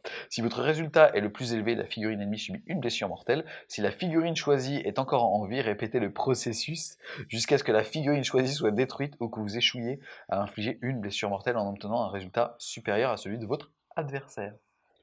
Bah, ça c'est sympa. Ça permet de cibler. Quand on sait que certains personnages peuvent monter à 11 de commandement, bah, tu peux aller, tu arrives encore une fois, hein, tu arrives à 3 pas et puis tu fais smite, smite, smite, smite, smite, Ouais. ah, tu arrives pas, jusqu'à que tu Très meurs. très fort. C'est un similaire à ce que va avoir l'Astra. Et t'as moyen de faire de très très mauvaises surprises avec Ouais. ça. Après, ça peut s'arrêter tout de suite aussi. Ça reste à un côté un peu aléatoire. On va pas se mentir, hein, parce que t'as beau avoir commandement 11, si tu payes ton 1 et que l'autre fait son 6, ça s'arrête, t'as envoyé ton perso un peu dans la pampa. Moi, je préfère prendre le contrôle du Castellan. Ensuite, on continue avec Stimulus Psychique qui a une valeur charge warp de 6. Si une manifesté, choisissez une unité culte Genestealer amie à 18 pouces ou moins du Psyker. Jusqu'au début de votre prochaine phase psychique, cette unité peut charger même si elle a avancé et combat toujours en premier à la phase de combat, même sans avoir chargé. Comme d'habitude, si jamais vous avez des unités adverses qui ont la même règle, alors ça sera alterné en commençant par le joueur, donc c'est le tour. C'est bien. C'est bien. Et enfin, Force Occulte, qui a une valeur charge warp de 7. S'il est manifesté, choisissez unité de Genestealer culte, infanterie au motard, ami de 18 pouces ou moins du Psyker. Ajoutez 1 aux caractéristiques de force et d'attaque de toute figurine de cette unité jusqu'au début de votre prochaine phase psychique. Bah ça, c'est super fort, hein, que ce soit sur les Steelers, sur les acolytes. Par exemple, avec les Si, on verra tout à l'heure. C'est top, hein. En plus en force, ça veut dire que ça monte à force 9, donc plus une attaque, Ou 10 si jamais ou, tu as fait avant. ou 10. C'est très fort. Après, encore, c'est difficulté 7. En fait, de manière générale, les pouvoirs sont forts, mais ça se lance pas comme ça. Donc, c'est bien, à mon avis, c'est bien calibré. Ouais. Tu peux encore une fois avoir la relique pour avoir plus un, donc c'est vrai que tu peux le fiabiliser, mais c'est juste. C'est aussi pour ça que tout à l'heure on comparait avec la relique qui permet Tout à d'avoir plus fait. un en force en passif. Déjà les autres sorts sont bons, donc on a potentiellement envie de prendre cette relique pour avoir plus de sorts à côté. Mhm. Et en plus parce que bah, sur du 7, t'as quand même une chance sur deux de te foirer. Ouais, tout à fait. On a fait le tour des traits de seigneur de guerre, spécifiques ou génériques, des stratagèmes et des reliques, et on voit quand même bah, que ça confirme ces fameuses synergies où on a moyen vraiment bah, d'enfoncer très loin dans le cul de l'autre, hein. C'est le cas de le dire. On verra qu'il y a une petite foreuse d'ailleurs. Ça fait plaisir. On enchaîne ensuite avec bah, les datasheets. On commence par les QG. On s'attaque au patriarche. Le patriarche, il va valoir 125 points. Il a la particulière de pouvoir être accompagné par un mini patriarche super mignon. Alors ça, par contre, ça c'est vraiment cool. Donc un petit familier qui vaudra donc 12 points, mettant la figurine à 137 points. C'est le même patriarche que chez les tyrannides modulo bah, certaines aptitudes. En tout cas, il va bouger de 8, toucher à 2 plus au corps à corps, 5 plus au tir, force de 6, endurance 5, 6 points de vie, 6 attaques, commandement 10, sauvegarde à 4, il a une invulnérable à 5. On l'a vu tout à l'heure, il n'est pas sujet au credo parce qu'il va avoir le keyword Cult Genie Stealer, mais il est éligible au trait de seigneur de guerre qui permet d'avoir une invulnérable à 4 et plus à 5. Au niveau du corps à corps, il va être force 6, PA-3, damage D3 et on pourra relancer les jets de blessure ratés avec ses armes. Et à chaque fois qu'on fera un jet de blessure de 6, alors ça serait résolu à PA-6 et dégâts directement 3. Le mec a quand même 6 attaques qui touchent à 2. Au niveau de ses aptitudes, contrairement à celui des tyrannides, il va gagner l'embuscade du culte. Il est de type infanterie, donc on pourra soit le faire arriver à 9 pouces de l'adversaire au tour 1, parce qu'il sera sous terre, ou alors directement avec un petit pion, et ainsi de suite. Il va ensuite avoir l'aptitude télépathie du couvent, ajouter 1 au jet de touche à la phase de combat pour les attaques des unités de Genie Stealer culte à 6 pouces ou moins de cette figurine. Ça, c'est similaire à ce qu'on a chez les Titi. Ensuite, idole vivante, les unités cultes et Brood Brother réussissent automatiquement les tests de morale tant qu'elles sont à 6 pouces ou moins de cette figurine. Ils vont ensuite avoir vif et mortel, cette figurine peut charger même si elle est advance. Et enfin, familier, qui pour 12 points, si un patriarche est accompagné d'au moins un familiar une fois par bataille, à la fin de la phase psychique du joueur en contrôle, ce familier peut lui conférer un pouvoir supplémentaire. Dans ce cas, le patriarche peut aussitôt tenter de manifester ce pouvoir. On notera quand même que le familier a sa propre ligne de profil, sous-entendu c'est un PV tampon. Exactement. Pour rajouter un petit chose, tu peux en avoir deux, si tu veux. Mais à mon sens, l'intérêt, c'est d'en avoir au moins un, parce qu'on va voir, donc comme tu disais, le familier donne un pouvoir supplémentaire. Ce qu'il faut savoir, c'est que les patriarches tyrannides peuvent lancer qu'un seul pouvoir, mais ont accès à deux pouvoirs. Donc ça leur fait deux pouvoirs plus le smite. Et s'ils ont un familier, ils vont pouvoir, une fois par partie, lancer un deuxième pouvoir. Et ils ont un pouvoir supplémentaire encore. Donc jusqu'à trois pouvoirs. On lance deux une fois par partie. On enchaîne ensuite avec le Magus. Le Magus, il vaut 80 points. Il est éligible aussi au fait de prendre un ou deux petits acolytes juste à côté pour 12 points pièce. Il a un profil d'humain standard comparable à ce qu'on va retrouver dans l'Imperium, puisqu'il va avoir un mouvement de 6, touché à 3 plus au corps à corps, au tir, force 3, endurance 3, 4 points de vie, 3 attaques, commandement de 8 et une sauvegarde à 5. Il va être équipé d'un pistolet mitrailleuse, ça on s'en fout, d'un poignard de cultiste, ça on s'en fout, mais aussi d'un sceptre de force, qui est l'arme globale, on va dire, des psycheurs, qui vont lui donner ces 3 attaques à force 5, PA-1, damage D3. On a l'habitude. Si on l'aime, c'est pour ses aptitudes, puisque déjà il va avoir culte embûche, loyauté aveugle, donc il est capable de donner les PV, puisque c'est un personnage à ses voisins, mais aussi de les encaisser, et ça c'est rigolo. Il est capable de lancer et de dissiper un pouvoir, il en connaît deux, on l'a vu tout à l'heure, mais avec le familier, il va être capable justement d'en lancer un deuxième une fois par partie. Il va aussi avoir l'aptitude chef spirituel, qui fait que chaque unité culte, autre que les psycheurs à 6 pouces ou moins de cette figurine au début de la phase psychique adverse, peuvent tenter d'abjurer un pouvoir psychique s'ils en sont la cible. C'est bien. On prend. Ah oui, on prend. On prend. Tu te fais smiter, tu fais non. Ah, j'abjure. Non, c'est fort. Hein.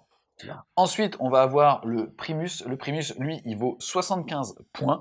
Il touche un petit peu mieux au corps à corps puisqu'il a 6 de mouvement, CC 2+, c'était 3+, force 4, endurance 3, 5 points de vue, 4 attaques, commandement 9, une sauvegarde à 5. Il est équipé d'un pistolet à aiguille qui est force 1, PA0, damage D3, mais qui blesse toujours sur un de plus, sauf les véhicules et les titanesques. Il est équipé d'une épée d'os qui va faire force 4, PA-2, damage 1, d'injecteurs de toxines qui vont faire force 4, PA-1, damage 1 et qui blessent aussi toujours sur du 2+.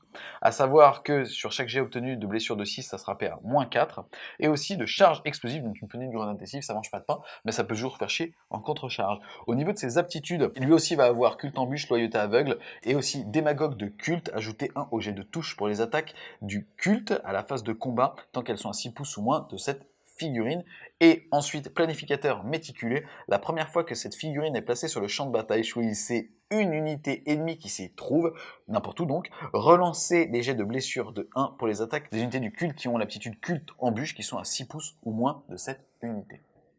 Bah, une unité indispensable parce que c'est le seul qui donne +1 pour toucher, vu que le patriarche le donne que au Genestealer. Et aussi son aptitude qui permet de relancer les jets de blessure, c'est très bien. Il sert aussi par rapport au stratagème dont on parlait tout à l'heure, qui permet d'avoir des traits de seigneur de guerre supplémentaires, vu que c'est seulement sur un Primus et sur un Magus. C'est tout indiqué en fait, à jouer. C'est à jouer. Voire même 2, hein, c'est top. Hein. Ensuite, on passe à l'acolyte Echo Noir. Lui, il vaut 53 points. On est sur un profil d'humain complètement similaire. Sauf que lui, il va être équipé d'une serre perforante qui va faire force utilisateur PA-1, damage 1, et que pour un jet de 6 de blessure, il aura PA-4. En termes d'aptitude, il va avoir culte embûche, loyauté aveugle, nexus de dévotion. Chaque fois qu'une figurine d'infanterie ou motard autre qu'un aberrant à 6 pouces ou moins d'un acolyte Echo Noir perd un PV, alors sur un 6, elle ne le perd pas. Ensuite, bannière sacrée, vous pouvez relancer les tests de morale pour les unités à 6 pouces ou moins. Et enfin, dévotion bestiale, relancer les jets de vigueur bestiale de 1 pour les figurines d'aberrants, amis tant qu'elles sont à 6 pouces ou moins. On en parlait tout à l'heure. Il vaut 53 points, il permet d'annuler les PV perdus à côté de lui sur du D6, qui fait qu'il va falloir... Il a intérêt à en relever quand même Jackie avant que ça soit rentable, mais c'est surtout en fait un excellent porteur d'artefacts, ce qu'on voyait tout à l'heure. Ouais, avec la relique, il est bien. Le Feel No Pain, c'est en plus, c'est un personnage qui vaut pas très cher si on va aller chercher des bataillons ou même des brigades. 53 points, et puis il se défend, hein, c'est un mini stealer. Moi j'aime bien, hein, moi j'en mets. Moi j'en mets.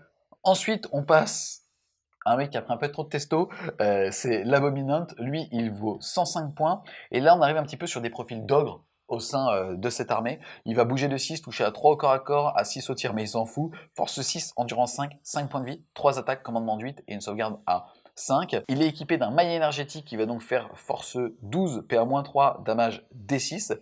À savoir qu'on devra soustraire 1 pour toucher, mais qu'on fera au minimum 3 dégâts si jamais le jet de dégâts fait 1 ou 2. Et aussi de serre perforante, si on préfère la saturation, on va dire qu'ils vont mieux toucher plutôt que d'avoir -1 pour toucher avec son marteau. Au niveau de ses aptitudes, il va avoir vigueur bestiale. Lorsque des dégâts sont infligés à cette figurine, réduisez de 1 la caractéristique dégâts de l'attaque jusqu'à un minimum de 1.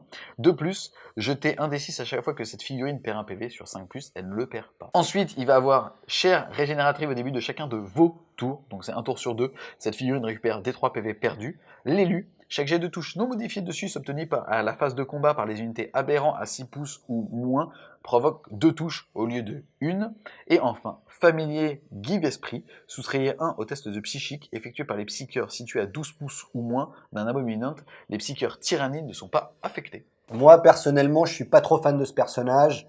Que 3 attaques, il touche à 3 de base, donc ça veut dire qu'avec -1 pour toucher, il touche à 4. C'est pas dingue. Il a des petites aptitudes qui boostent les aberrants, qui peuvent être intéressants, mais est-ce que ça justifie son prix? Pas sûr. Le petit familier qui fait -1 au pouvoir psy.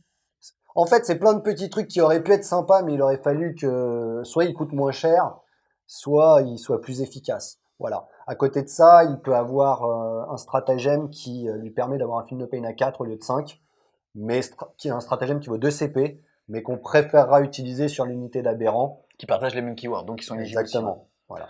On enchaîne ensuite avec une figurine qui a fait pas mal jaser sur internet, à savoir c'est le Jackal Alphus, c'est le sniper en moto qui avait été...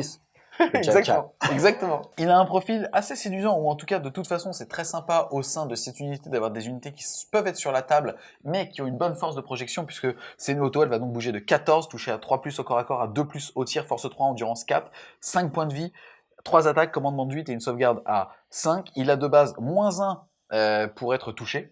à la phase de tir. C'est un personnage, il est donc de base pas ciblable, donc c'est uniquement s'il est mal placé ou si on veut le sniper. Il est équipé du fusil de sniper Jackal qui a une portée de 36 pouces, lourd 1, force 4, PA-2, damage D3. À savoir que tu peux cibler les personnages et que sur un jet de blessure de 6, tu feras une blessure mortelle en plus des dégâts normaux. Il est équipé aussi de charge explosive. Bon, bah voilà, ça fait des 6 grenades de force 3, sans PA, dégâts 1.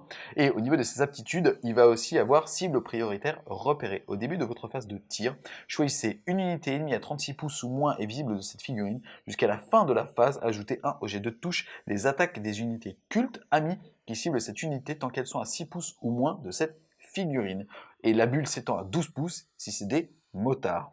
À savoir qu'une ennemie ne peut être choisie par cette aptitude qu'une seule fois par phase. Tout à fait. C'est sympa. C'est sympa. Bah, déjà, c'est potentiellement une arquebuse qui fait des 3 dommages, qui touche à 2+, et qui est pas ciblable. Et Qui a coûte que moins 1 70 pour points. toucher. Qui coûte que 70 points. Le fait d'avoir un +1 pour toucher pour les unités, c'est bien. On en reparlera tout à l'heure avec le petit combo avec les Jackal Moto. On a fait le tour des différents QG et ça fait plaisir parce qu'on va de 53 points à 125. Et bah, on a quasiment tous envie de les jouer et pour le coup, ils sont tous moyens ou bons. Par exemple, l'abomination, si on va chercher le culte qui donne +1 à la save invul, et qu'on lui met la relique, bah, on a quand même un perso avec une invul à 3+, Ouais, c'est une vrai. no pain à 5, qui met -1 aux dégâts, qui peut prendre les pans sur ses petits copains à côté, qui peut avoir +1 en fil no pain. Ça Ouais. peut Non, c'est faire vrai. une blague. Je le Hein. trouve un petit peu cher, mais en fait, encore une fois, c'est ça la richesse aussi de ce codex, c'est que tout est justifiable et tout est synergisable et donc jouable, et ça c'est vraiment cool. On enchaîne ensuite avec les troupes, on va commencer par le nerf de la guerre, en tout cas ce qui fera la colonne vertébrale en termes d'impact de l'armée, et en général, bah, quand c'est des choix de troupes, c'est encore mieux, puisqu'ils sont super opérationnels, avec les acolytes hybrides. Pour le coup, ils valent vraiment pods up, parce qu'on est à 35 points les 5, on est au même prix que les Cabalite Warriors des Drukhari, sauf que là, ça rigole un peu moins quand même. Puisque, en gros, ils vont être jouables de 5 à 20. Ils ne vont, comme je l'ai dit, coûter que 7 points pièce. Au niveau de leur profil, on est sur de l'humain standard, puisqu'ils vont bouger de 6, toucher à 3 au corps à corps, à 4 au tir, force 4, endurance 3, 1 point de vie, 2 attaques, commandement de 7 et une sauvegarde à 5. Ils vont avoir la particularité d'avoir un arsenal de fou, et surtout, en fait, par tranche de 5 figurines, on va être capable d'avoir 2 armes de corps à corps. Et parmi ces armes de corps à corps, on va avoir la serre perforante, une foreuse lourde, une cisaille lourde, une disqueuse lourde ou une charge de démolition. Par tranche de 5 figurines. Donc déjà, tu dis à 5 pour 35 points, t'as moyen de petite grenade juste pour te faire chier, tester l'unité dans une ruine. Et comme en fait elle va être un minimum menaçante, bah pour 35 points, t'es quand même obligé de tirer dessus. Et donc systématiquement, tu devras mettre plus de 35 points pour la gérer. Et en plus de ça, si jamais tu veux l'optimiser, tu vas être capable de faire carrément mieux. Juste avant que tu nous décrives justement les recos que tu as émis au sein des configurations de ces unités, on va quand même noter qu'ils sont équipables pour 10 points d'un icône de culte qui fait qu'on pourra relancer les jets de touche de 1 au corps à corps. Alors en fait, dans leur configuration au minimum, donc comme tu l'as dit, à 35 points les 5, ce qu'il faut savoir, c'est qu'en termes de nocivité, c'est mieux que du Stealer. Ça vaut 7 points, ça a 2 attaques de force 4, perforant, plus une petite attaque de poignard, ça touche à 3+, comme les Stealers, donc c'est mieux. Ensuite, les configurations que moi j'ai retenues, donc c'est par 20 avec juste une bannière, parce qu'ils sont efficaces. Et ça tue, hein. Ça reste du Stealer avec un peu moins d'attaque par 20, parce que les Stealers ont plus d'une attaque. Mais qui touche à 3+, reroll les 1. Donc potentiellement à 2+, avec les bons persos. Et avec les bonnes reliques ou les bons pouvoirs psy, qui peuvent avoir +1 en force. Donc force 5, ça commence à causer. Ça commence à causer et ça fait mal. Ou force 6 d'ailleurs, si tu combines les deux. Et Exactement. donc tu blesses à 2 plus les cordons adverses. Ça pique. Une de mes versions préférées, c'est la version corps à corps, mais avec en plus 8 si. Les si, ça défonce. Ça vaut 10 points. Pour 10 points, c'est x2 à la force, moins 4 à la sauvegarde. Donc pas de sauvegarde sur tous les gros trucs. Et 2 de dommages secs. Donc sur une unité avec 8 mecs, c'est 16 attaques. Quand on sait qu'on a un pouvoir psy qui rajoute plus une attaque, plus en force, on est sur du 24 attaques. 24 attaques qui vont toucher à 2+, avec le bon perso, reroll les 1, qui vont blesser à 3+, avec le bon perso, reroll les 1, et je vous épargne tous les combos avec Vigilus et compagnie. Au final, pour 230 points l'unité, on est quasiment sûr de sortir un Nika. Il y a une version qui est aussi intéressante, c'est la version avec les lance-flammes. Ce qu'il faut savoir, c'est que chaque figurine, pour 1 point, peut avoir un lance-flamme léger. Donc Un pistolet lance-flamme. un pistolet lance-flamme léger. Donc on en parlait tout à l'heure avec les combos de stratagèmes. Donc on peut se retrouver avec une unité qui pour 160 points va arriver à 3 pouces et va pouvoir faire 20 dés de 6 tirs de lance-flamme léger. Donc encore une fois, avec les bons stratagèmes, avec reroll pour blesser ou reroll les 1, c'est très très fort. Quand même préciser que le pistolet lance-flamme, c'est pistolet D6, donc qui touche automatiquement sa cible de force 3 sans P1 dégâts 1, avec une portée uniquement de 6. Donc Exactement. sorti du concept d'arriver à 3 pouces, c'est inutilisable. Voilà, donc si un jour le 3 pouces est faqué en mode vous pouvez pas tirer, on oublie ce combo. Mais bon, pour l'instant, on l'accepte. Et il y a la version où on peut enlever un petit lance-flamme lourd et mettre une petite bombe à fusion pour 5 points. Parce que ça paye pas de pain. Tu arrives à 3 pouces de l'ennemi, tu balances un dé de 6 tirs de force 8, PR-3, des 3 dommages, ça picote. En fait, encore une fois, on est sur le nerf de la guerre au niveau de ce codex, au niveau des troupes et de l'impact, puisque, en gros, on le répète, mais full saturation, 160 points les 20, full impact avec de la grosse scie, on a 230 points les 20, full lance-flamme lourd, on a 160 points, ce qui est pas cher du tout, et statistiquement, vous cleanez un pack de 30 boys. Hein. Et enfin, vous avez vraiment la taxe à 35 points les 5. Franchement, ça fait tout, c'est génial. Tu cleans le pack de 30 boys si tu as le trait de seigneur de guerre reroll pour blesser. Ouais. Il faut avoir la reroll pour blesser parce que c'est quand même que force 3 les lance-flammes. Versus endurance 4, ouais. Donc c'est un petit combo à mettre en place, mais ça passe bien. Quand ça passe, le mec il rigole pas trop en face. Ouais, carrément, ouais. T'as réalisé une petite synergie au niveau de la version, donc avec les 8 disqueuses pour 20 figurines. Qu'est-ce que tu peux nous dire en fait? Qu'est-ce qu'on peut entrevoir en fait là-dedans? Au jour d'aujourd'hui, dans le méta, une des unités les plus résistantes, c'est les grotesques.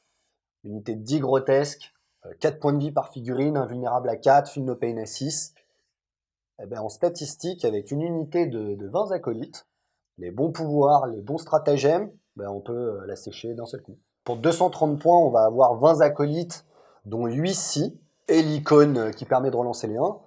En combinant avec les règles de Vigilus, on va pouvoir faire une unité qui, une fois par bataille, va pouvoir avoir plus 2 attaques, plus 2 en force, et potentiellement avec le pouvoir psy qui donne encore plus une attaque et plus 1 en force, on se retrouve avec 8 figurines qui vont se retrouver avec 5 attaques de 6 chacune. Ok? Donc 40 attaques de 6. Et à côté de ça, on va avoir 72 attaques de pince broyeuse qui vont toucher à 2+, reroll les 1, grâce au Primus, et à l'icône, et qui vont blesser à 2+, parce qu'on a un petit stratagème qui permet pour un CP d'avoir plus 1 pour blesser. Donc en gros, on est sur relance des 1 avec le personnage qui a dit toi.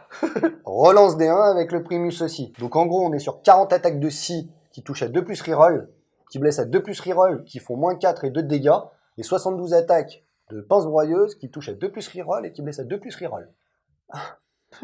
Je crois qu'en stat, sans compter la dispersion des Feel No Pain Assist, tu dois tuer 12 ou 13 grotesques d'un coup. C'est marrant parce que souvent on parlait des grosses Death Stars qui en termes d'impact pas tellement contrables en fait en termes de synergie, puisque là on a de quoi cleaner les cordons et tout, on parlait des orques avec les X disqueuses à l'intérieur, les doubles disqueuses, des doubles nobs, et après avoir fait un mob-up et ainsi de suite.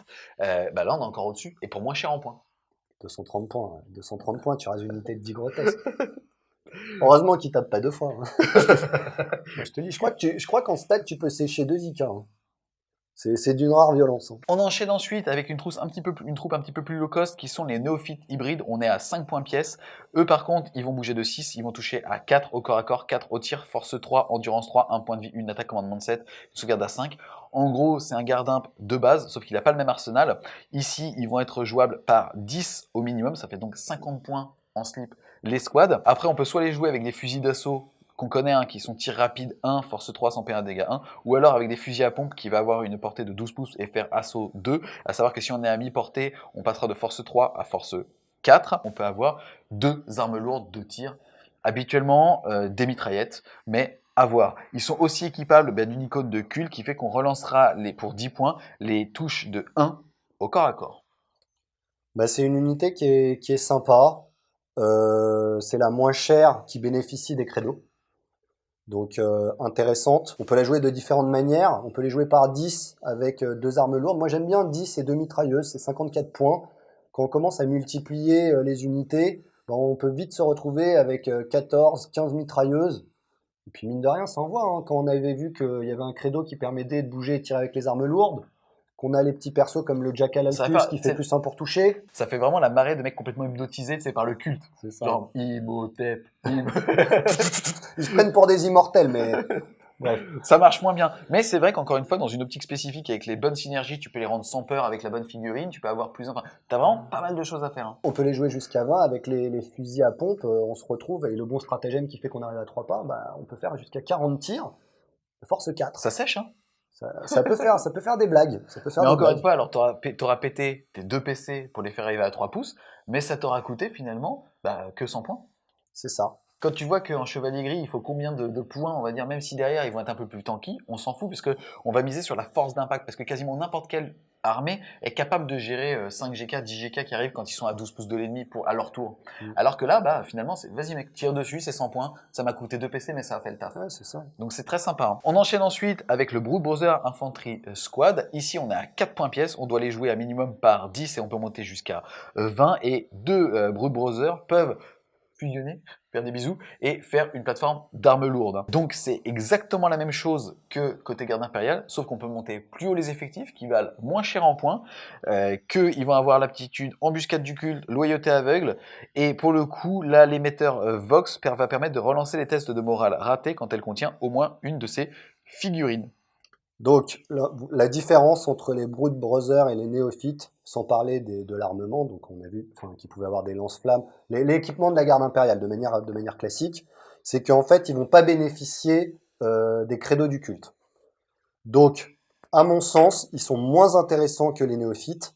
Maintenant, si vous voulez faire un détachement poubelle avec différents credos à l'intérieur, c'est très intéressant de prendre les Brood Brothers. Parce qu'en fait, les Brood Brothers, comme ils n'ont pas de credo, ils vont pouvoir servir de tampon à n'importe quel personnage. C'est-à-dire que si, par exemple, vous avez un personnage du credo des 4 bras et un personnage de la griffe rouillée à côté, de la même manière, l'unité de Brood Brother va pouvoir intercepter les balles pour ces deux-là. On a fait le tour des choix de troupes, et encore une fois, ce qui va aussi définir la puissance d'un codex, c'est la qualité de ses troupes, parce qu'elles sont super OP, parce qu'on parle souvent de taxes, et ici, c'est ce qui va apporter une partie de l'impact, même une grosse partie de l'impact, quand tu vas jouer des hybrides acolytes. Donc, c'est déjà des bonnes troupes. On enchaîne ensuite avec les élites, on commence avec un choix un petit peu plus mitigé, avec les hybrides métamorphes, puisque là, on va pouvoir les jouer de 5 à 10, on est à 9 points pièce. Ils vont avoir la particularité de toucher à 3 au corps à corps, d'avoir une force de 4, 3 attaques par tête. Ils vont eux aussi pouvoir prendre un icône pour 10 points et pour pouvoir relancer les jets de touche de 1 au corps à corps. Sans rentrer dans le détail de leur customisation, on va dire que chaque figurine va pouvoir complètement choisir son arsenal. Maintenant, au niveau des arsenals, on va osciller entre des épées d'os et des pinces métamorphes. Sous-entendu, soit plus 2 en force, PA-1, damage 1, soit force utilisateur, PA-2, dégâts 1. Mais ça va rester quand même assez cher pour des figurines qui vont, par rapport aux troupes, être moins bonnes. Ouais, c'est-à-dire que ça a le même profil que les acolytes, c'est pas de la troupe, tu peux pas avoir de lance-flamme, tu peux pas avoir de scie. Enfin, franchement, à moins d'aller chercher une brigade pour de l'élite et on verra qu'il y a plein d'autres personnages plus intéressants, on prend des acolytes normaux. Hein. Ils font plus de dégâts, ils sont plus nombreux, ils sont super OP, ils ont tout en mieux, quoi. Pour repasser sur une unité qui, elle, va valoir le coup déjà parce que esthétiquement, ça fait partie des derniers kits qu'il y avait ajouté dans le cadre d'une boîte avec les Space Wolf, c'est les aberrations, enfin les aberrantes. Eux, pour le coup, ils valent 16 points en slip, mais ils ont quand même des gros muscles. Au niveau de leur profil, ils sont assez séduisants puisqu'ils vont bouger de 6, ils vont toucher à 3 au corps à corps, 6 au tir, mais ça on s'en fout. Force 5, endurance 4, 2 points de vie, 2 attaques, commandement de 7 et une sauvegarde à 5. On peut pour 10 points les mettant donc à 26 points les équiper d'armes lourdes improvisées qui vont faire force x2, PA-1, damage 2. À savoir que on pourra faire 2 jets de touche à chaque attaque avec cette arme. On pourra quand même donc sursaturer, donc faire 4 attaques par tête de force 10, PA-1, dégâts 2. Ou alors, pour 16 points de plus, soit en les passant donc à 32 points pièce, les équiper de marteaux énergétiques lourds qui feront force x2, PA-3, dégâts 3, à savoir qu'on devra soustraire 1 au jet de touche. Ils vont quand même avoir l'aptitude donc culte en bûche, loyauté aveugle et surtout vigueur bestiale. Quand des dégâts sont infligés à une figurine de cette unité, réduisez de 1 la caractéristique des dégâts de l'attaque jusqu'à un minimum de 1. De plus, jetez un D6 à chaque fois que cette figurine perd un point de vie. Sur 5+, il n'est pas perdu. T'en as parlé tout à l'heure, il existe un stratagème qui fait que pendant une durée déterminée, elles vont avoir +1 sur ce jet de dés. C'est une bonne unité, ça cogne fort, c'est résistant, c'est bien. C'est bien en plus, on va voir qu'il y a un petit personnage qui peut les booster en plus, ce qui leur donne soit plus une attaque, plus en force, plus en endurance. C'est une bonne unité. Il y a un stratagème aussi, si on prend le bon credo, qui leur permet de taper une deuxième fois pour 3 CP, comme on le connaît dans d'autres codex. C'est une bonne unité. Belle unité. C'est une bonne unité. Pour moi, la seule faille de celle-ci, c'est que, mis en comparaison avec des acolytes hybrides où on l'a vu, il y a plus de PV, on sera plus optimisé. Ça, c'est une autre façon de jouer en fait. Ensuite, on s'attaque à un profil qu'on connaît déjà, puisque ça va être les Genestealer Pure Strain. Donc pour le coup, on est sur un profil qui est vraiment ISO à celui des Genestealer, sauf que eux vont avoir un choix de culte et qui vont coûter un petit peu plus cher, puisque eux vous coûtez 15 points pièce, version 12 points dans le Codex Tyrannide. Alors, cette unité, c'est un peu, à mon sens, hein, après, on en verra peut-être dans les listes, mais à mon sens, c'est un peu la déception parce que quand on les compare au Stealer normal, ils valent plus cher, ils ont pas de credo, ils sont pas en troupe. C'est dommage, c'est dommage. On aurait bien aimé avoir, typiquement, le credo qui donne plus en invul, avoir des Stealers invul à 4. Mais ça, on le répète, ça ne marche pas. Donc, si jamais vous avez un adversaire qui vous sort, mais Genestealer ont une invul à 4, vous dites, non, ça marche pas. Au même titre que pour tous les bonus du credo, hein, qu'ils ont, enfin, C'est plus un à la ça. sauvegarde, n'importe quoi. Ça, au plus un à la charge, ça ne sera pas, ça ne Alors, fonctionne pas. en revanche, il y a un petit stratagème pour un CP qui est spammable au début, que l'on peut mettre sur les unités de Pure Stain, qui permet de lancer un dé de 3 et de leur faire soit sur un 6, ils font 2 dégâts, soit ils ont plus 1 à l'advance et à la charge, soit ils ont plus 1 à la sauvegarde, mais ils perdent leur advance et charge, si je dis pas de bêtises sur le garde. Pour un petit peu revenir sur la justification en coup en point versus ceux des Tyrannides, ici ils gagnent quand même embuscade du culte, ils sont donc gratuitement métables à 9 pouces de l'ennemi et à voir, mais si c'est pas faqué, ils peuvent très bien arriver à 9 pouces, bouger de D6 et charger pour 3 PC. Ouais. C'est ça qui fait, on va dire, que Ouais, leur coup bof, en point hein, est quand justifié. on a des Steelers Kraken qui chargent à 24. On est d'accord, le fait est que pour un puriste qui voudrait jouer que Ouais, bien sûr. culte, il pourrait le faire. On passe ensuite au Clamavus. Lui, il fait 55 points. La figurine, elle est complètement folle. Il a un profil d'humain complètement standard. Il bouge de 6, il touche à 3 au corps à corps, 3 au tir, force 3, endurance 3, 4 points de vie, 3 attaques, commandement de 8 et une sauvegarde à 5. Il est équipé d'un pistolet, donc on s'en fout. C'est surtout pour ses aptitudes, puisque lui, pour le coup, c'est un totem. Il va avoir culte embûche, loyauté aveugle, dispositif de brouillage. Les unités ennemies placées sur le champ de bataille comme renfort doivent être placées à 12 pouces de cette figurine. De plus, au début de votre phase de tir, jetez un D6 pour chaque unité ennemie à 6 pouces ou moins du Clamavus de votre armée. Sur 6, l'unité subit une blessure mortelle. Donc, si jamais on le met en tant que bulle, eh bien, il repousse les FEP à 12 pouces et non à 6. Et enfin, déclamateur, ajoutez à la caractéristique de commandement des unités cultes à 6 pouces ou moins du Clamavus ami. De plus, ajoutez un au jet d'advance et de charge des unités cultes à 6 pouces ou moins de cette figurine. C'est fort. C'est très fort, ça permet de fiabiliser les charges. On passe à une charge à 8, avec potentiellement les rerolls dont on avait parlé. Potentiellement une charge à 7 aussi. Potentiellement une charge à 7 si on a le bon credo.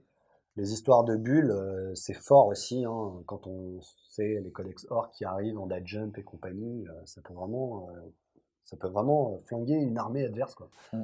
C'est fort, à prendre, à jouer. Ouais, il est quasiment auto-inclus si vous voulez jouer de façon agressive. Déjà parce qu'au pire, même dans votre camp, si jamais, je sais pas, vous avez fait de la merde ou que le gars a un contrôle map qui est trop grand, et ben vous le mettez dans un coin à 12 pouces d'un bord de table, même à 13 pouces théoriquement, et personne pourra FEP à cet endroit-là. Hein. C'est un Exactement. personnage, il est pas ciblable, et au mieux, bah, vous le mettez au charbon lui-même en FEP, et il fiabilisera les charges de tout le monde. Pour protéger les objectifs, par exemple, sur une fin de partie, on a le Clamavus entre deux objets, Ouais. on est sûr que les mecs pourront pas FP sur les objets. C'est fort. Ouais. Fort. Carrément, ouais.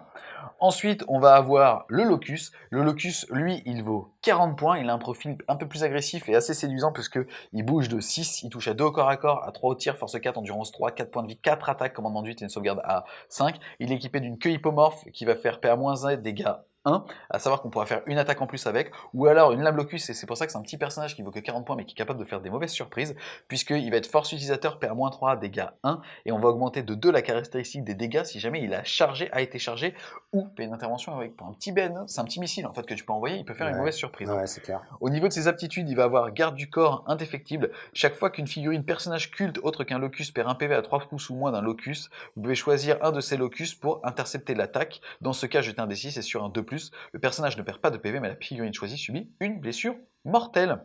Il va aussi avoir un bâton neurotraumatique sous rayé de 1, la caractéristique de commandement des unités se trouvant à 6 pouces ou moins du locus ennemi. Ça mange pas de pain mais ça peut toujours faire vaciller un petit test de morale. Ensuite, frappe subite. À la phase de charge, si cette figurine est à 6 pouces ou moins d'unité ennemie après que votre adversaire a terminé tous ses mouvements de charge, elle peut accomplir un mouvement héroïque. Et c'est donc une intervention héroïque à 6 pouces, et ça c'est assez fort. Ensuite, elle va avoir une invulnérable à 5 et frappe de vif argent. Cette figurine combat toujours en premier à la phase de combat, et ainsi de suite. Sympa, moi j'adore. Après, à voir si une fois qu'on a fait sa liste et qu'on a mis tous les trucs importants, est-ce qu'on le joue ou pas. Mais dans l'état, c'est l'élite le moins cher. Enfin, non. Il y a un élite un peu moins cher, mais je trouve que c'est le moins cher qui est intéressant. Et il est super fort dans ta base là, il fait 3 dommages. Même enfin, je prends l'exemple des spires qui viennent dans ta base, elles sont pas sereines. Il tape avant, il fait 3 de dégâts, Il euh, intercepte à 6. il intercepte à 6, il peut protéger le patriarche. Non, il est bien. Bien. Encore une fois, la figurine est stylée. Pour 40 points, vous pouvez la jouer, vous faire plaisir et ça sera systématiquement rentabilisé. La figurine est mortelle. On continue dans les personnages super stylés parce que lui, il rôde dans l'ombre avec son petit acolyte et il est trop sexy. Il vaut 55 points. Il a aussi un profil super séduisant parce qu'en gros, il va bouger de 6, il va toucher à 2 au corps à corps, à 2 au tir, force 3, endurance 3, 4 points de vie, 4 attaques, commandement de 8 et une sauvegarde à 5. Il est équipé soit d'un sniper pour être joué en défense avec un fusil de sniper silencer qui va avoir une portée de 36, qui va faire un tir de force 4, PA-1, damage D3, à savoir qu'on peut cibler les personnages, à savoir quand même que si jamais il tire sur un psyker et que celui-ci perd un PV, en plus, il subira un péril du Warp. Donc ça fait quand même assez plaisir. Ou alors on va le jouer en version corps à corps et il va faire 4 attaques de force 1 mais il blessera toujours sur du 2+, PA-2, dégâts 2. Ensuite il va avoir Assassin du culte qui fait qu'il ne pourra jamais avoir de trait de seigneur de guerre. En général, ça annonce quand même de bonnes choses. Et lui, pour le coup, ne paiera pas les points de commandement pour utiliser embuscade parfaite. Donc lui, il va quand même pouvoir se rapprocher à un maximum de 3 pouces de l'ennemi. Et derrière, il pourra charger. Il a un petit socle. Donc en plus, pour le coup, c'est un missile qui peut charger un personnage. Hein. Il y a plein de trucs sympas. Le fait que ça coûte 0 points, l'embuscade parfaite, sur une fin de partie, vous le faites retourner dans les ombres et arriver avec embuscade parfaite gratuite pour aller prendre un objet ou pour charger une petite unité qui prend un objet. En fait, avec l'embuscade parfaite, il peut sniper T1. C'est-à-dire que même si vous jouez pas en premier, votre adversaire va bouger. À ce moment-là, vous allez devoir révéler vos pions. Faites stop. 3 CP, je te tire dessus là, t'as sorti ton personnage, un petit cœur. Péril du Warp, il a pris D3 points de vie plus le D3 points de vie du péril du Warp, il est mort. Ah, il s'y attendait pas, c'est là. Bon, ça marche. À sa phase de mouvement. C'est ça. Ça marche une fois, on va pas se mentir. La fois d'après, Ivren se planque. Hein. Ouais, mais ça fait plaisir. Mais ça fait zizir. Il faut le placer au moins une fois, gardez-le pour vous. Après quelques petites attitudes plus inutiles, il va avoir une cape de camouflage, il va donc ajouter 2 HG de sauvegarde, il passera donc à une 3+ à couvert, et il peut avec son familier ignorer les couverts adverses. Bah ça c'est pas mal aussi, hein, parce que comme on a vu avec le bon credo, plus 2 à la sauvegarde de couvert, ça fait plus 1, ça fait 5, 4 avec le bon credo, plus 2, 2+, petit perso à 2+, qui arrive à 3 pas de l'objet, qui se défend au close, il faut pouvoir aller le tuer. Pouvoir aller le tuer. Ensuite, c'est un petit peu une fierté d'en parler, puisque en fait, c'est une figurine qui avait leaké sur un live d'FWS, et que le lendemain, Game Workshop, à cause de ce leak, avait sorti une vidéo, puisqu'en fait, c'était des personnes qui étaient passées à Warhammer World qui m'avaient envoyé la photo de cette figurine. On l'avait balancée de façon un petit peu innocente dans le live, et en fait, c'était une erreur de Game Workshop qui l'ait mis dans la mauvaise vitrine. Donc ça, c'est vraiment quand même un souvenir.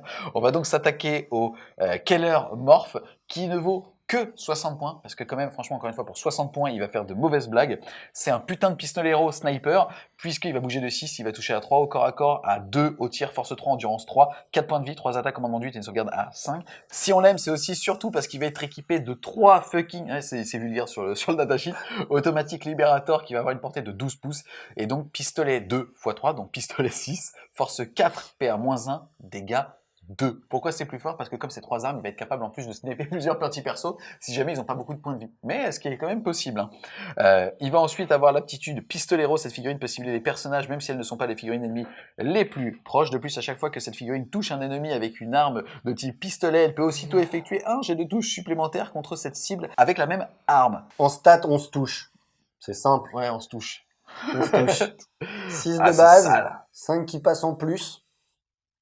Sur un perso, les mecs, ils ont intérêt à faire attention à leur perso, hein, parce que quand on pense qu'on peut arriver à 3 pouces de l'ennemi, 2 dégâts secs, donc c'est qu'une force de 4. PA-1, dégâts 2. Mais dégâts 11 tirs, force 4, dégâts 2, il y a moyen de te faire déglinguer un perso. Quasi-stat, tu sors une ivraine, quoi. C'est chaud. En tout cas, le mec, il a intérêt à faire attention. Ouais. Il faut quand même noter aussi qu'il va avoir fait héroïque, inspiration héroïque. Si cette figurine tue la moindre figurine ennemie avec des armes de tir jusqu'à la fin de la phase, relancez les jets de touche de 1 pour les attaques des figurines d'infanterie culte mis à 6 pouces ou moins de cette figurine. Et il a une invulnérable à 5. Faut donc imaginer que pour 2 PC, vous allez le faire arriver à 3 pouces de l'ennemi pour sniper beaucoup plus loin en fait. Et donc même le cordon à 9 qui fait que, je sais pas, le mec va mettre un cordon et son personnage il va se dire c'est bon, je suis tranquille. Et ben non, parce que je vais arriver à 3 pouces. Donc tu as quand même intérêt à bien mesurer les 12 pouces du C'est premier clair. cordon pour pas être apporté. Ouais, c'est clair. À ça, on peut rajouter qu'en plus, il y a une relique qui transforme un pistolet en pistolet 3, PA -2, 2 de dommages, et qui fait reroll pour blessé. Toujours dans les élites, on va s'attaquer au Nexos. Le Nexos, il vaut 50 points. Bon, en termes de profil, c'est un humain de base, puisque il va être à 3 partout et 4 points de vie.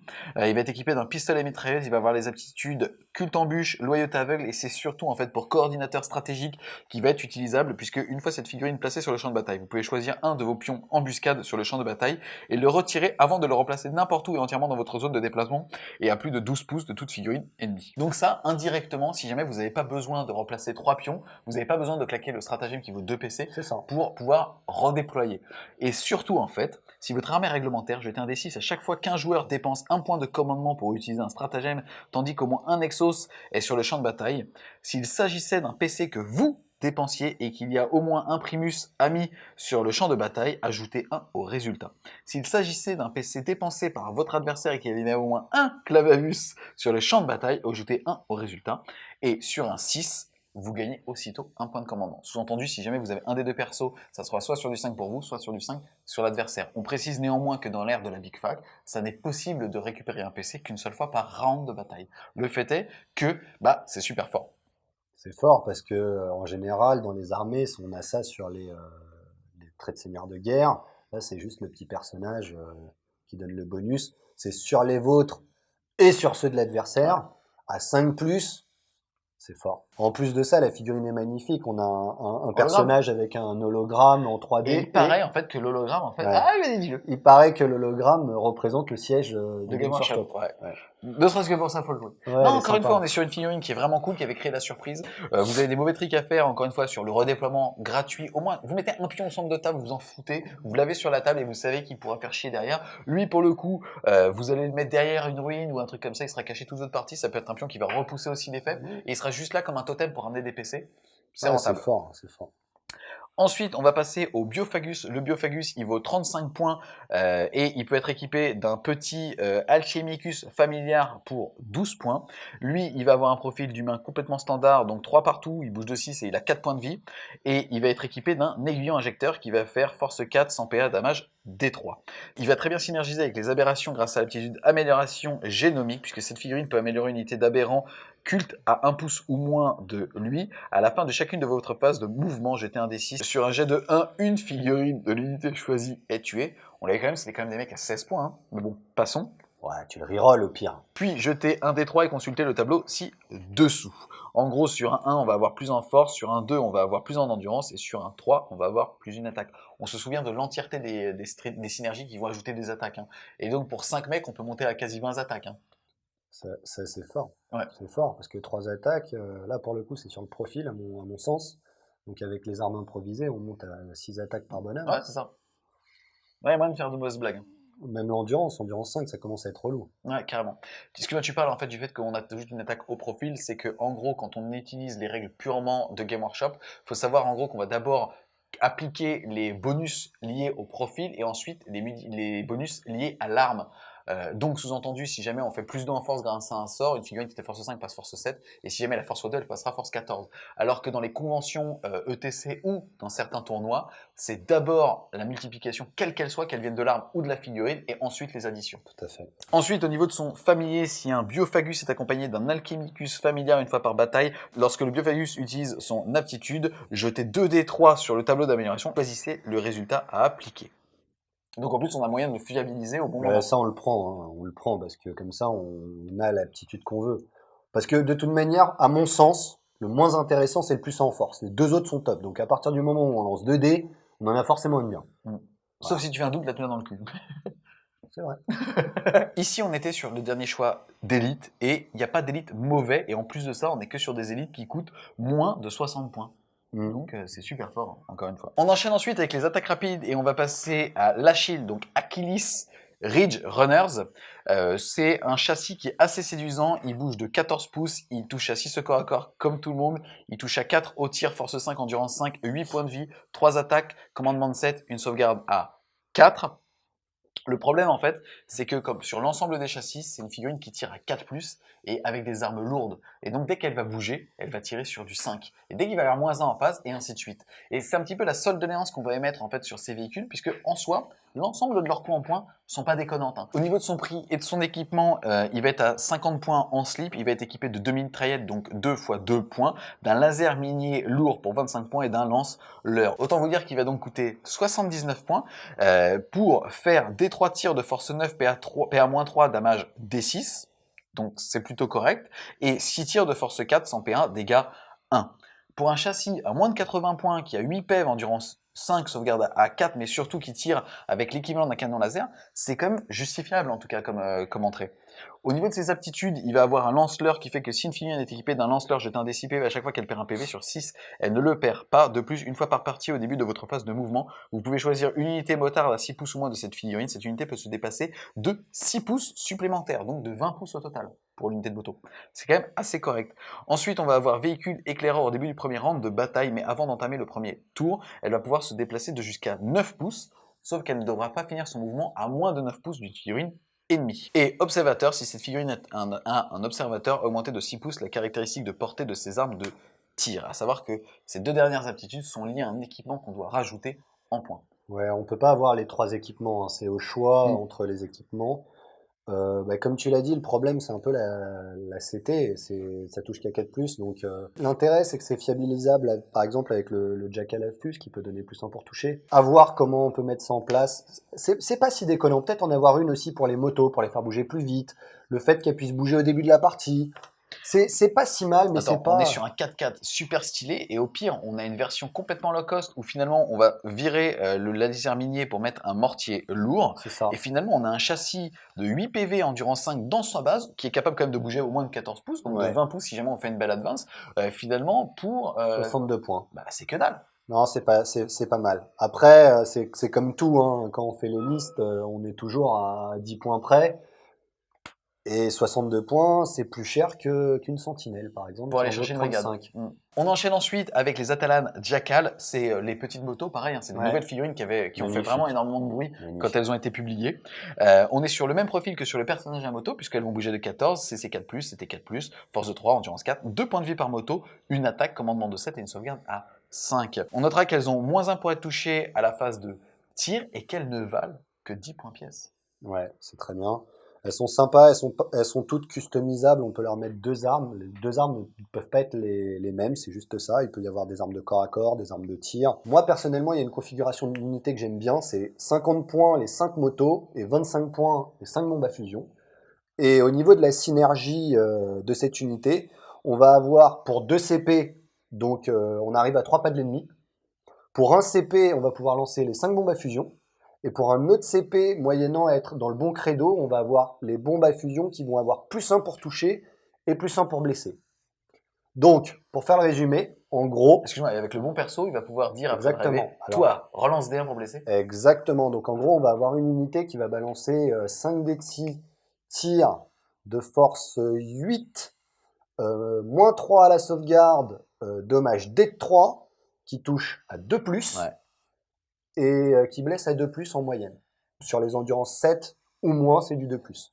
Donc top, pour 75 points. C'est violent quand même, 75 points, 4 PC certes, mais en fait, à partir du moment où il vous reste 5 motos sur la table, le mec va se chier dessus. C'est ça. En fait, systématiquement. Et donc, systématiquement, ça va aussi lui demander plus de ressources que 75 points pour les sortir. Et s'il voit que vous avez 4 PC sur le coin de la table, il va se dire, mon M-Lock il saute, il va se dire, mon Stormraven il saute potentiellement.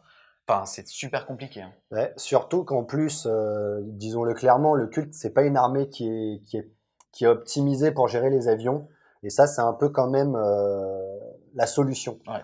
Parce que les avions, vous me direz, on peut gérer la table, être sur les objectifs et tout, mais on a quand même des synergies qui nécessitent d'aller au corps à corps, ce genre de choses. Et on sait que les avions en écran, ça pose des problèmes aux unités de close. Donc d'avoir une ou deux petites unités de moto qui vont aller sécher les avions nets, ça ne fait pas trop marrer, quoi. Et encore, là, toi, tu dis le fait d'arriver à 3 pouces de l'ennemi, donc de base de claquer 2 PC au moment où on va les mettre soit sous terre, soit justement en culte en bûche. On l'a vu, hein, mais avec le petit véhicule qui vaut 75 points, on va être capable de faire plus X à la portée. Sous-entendu, les mecs, ça va être des missiles à 20 et quelques pouces, à 26 pouces de menace, en fait, potentielle. Ouais. Ils vont être capables de faire ce stratagème-là. Et ça t'aura coûté que 2 PC finalement. C'est ça. Donc, comme tu dis, avec le petit véhicule, la petite buggy, Achille, Achille. Achille, Hector, c'est sympa parce que tu bouges de 20, tu lances ton petit stratagème, surtout qu'en plus, le stratagème, moi, je l'utilise en FEP, mais ce stratagème-là, là, qui permet d'avoir plus 1 pour blesser et plus 1 pour toucher, te permet de rebouger derrière. Ouais. Donc, peut-être même encore plus optimisé de cette manière-là. Ouais, c'est vrai. Ouais. On continue dans les attaques rapides. On va s'attaquer au culte armoré de sentinelle. Donc, on est sur une sentinelle exactement comme la sentinelle blindée de l'Astra Militarum. Et elle ne va coûter que, même si c'est le même prix que pour l'Astra, que 35 points. Une bonne attaque rapide pour compléter une brigade quand on a besoin de points. Repousser les faibles, 35 points, ça reste quand même assez séduisant, hein. C'est de l'endurance 5 à 6, dépendamment de la blindée ou de la scout, et pour 6 PEV. Donc non, c'est très très fort, hein. Pour 35 points, c'est très très fort. Les deux sont bien. Il y en a une qui a une moins bonne sauvegarde, mais qui va pouvoir bouger au début, et une qui a une meilleure sauvegarde, et c'est pas cher. En fait, à la conception des listes, on se rend compte qu'on doit gratter du point pour mettre telle ou telle chose. C'est une bonne entrée pour les brigades. Et encore une fois, hein, c'est pareil, le mec il a mal vu ou quoi, bah, tu bouges de 9, après à ta phase de mouvement, Et tu cliques. et le mec il l'a pas vu venir, mais tu as bougé 18 après ton tour 1, si tu avais l'initiative du début de la game, tu vas quasiment pouvoir tout charger, quoi. Le Ouais. Land Raider ou un gros véhicule comme ça qui fait chier, ou les squads de robots. Hein, Ou même mettre une sentinelle sur une relique, tout Ouais. simplement, pour pas que le mec puisse la prendre. Exactement, ouais. À un autre moment qu'en phase d'assaut, parce que c'est quand même possible en phase d'assaut, mais Mm. ça donne des options. Ouais, carrément, mal. ouais. On a fait le tour des attaques rapides, et encore, même constat qu'en troupe, qu'en élite, et c'est bon, c'est pas cher, C'est bien. quasiment tout est jouable, et donc tout est justifiable avec des synergies. Franchement, pour l'instant, c'est que du bonheur, hein. On s'attaque maintenant donc au soutien, et avec le culte Lehman russe, on est sur un profil complètement similaire à celui de l'Astra, si ce n'est qu'on va avoir un petit peu moins d'options d'armes, puisque ici, on va uniquement pouvoir avoir le canon Nova Eradicator, l'autocanon Exterminator et l'objet tout court. On va donc pas être capable d'avoir les fameux Punisher Ratata avec les 20 tirs de Gatling. Le fait est quand même que avoir un châssis endurance 8 avec 12 points de vie, une sauvegarde à 3, dans une liste de culte, ça peut faire sens pour avoir vraiment une espèce d'enclume fond de cours avec un blindé. Ça a exactement les mêmes règles qui fait que si jamais il a bougé de moins de la moitié de sa mouvement, il va pouvoir tirer 2 fois, et ainsi de suite. Module restriction qu'il a, le keyword Brood Brother, il n'est donc pas éligible au credo.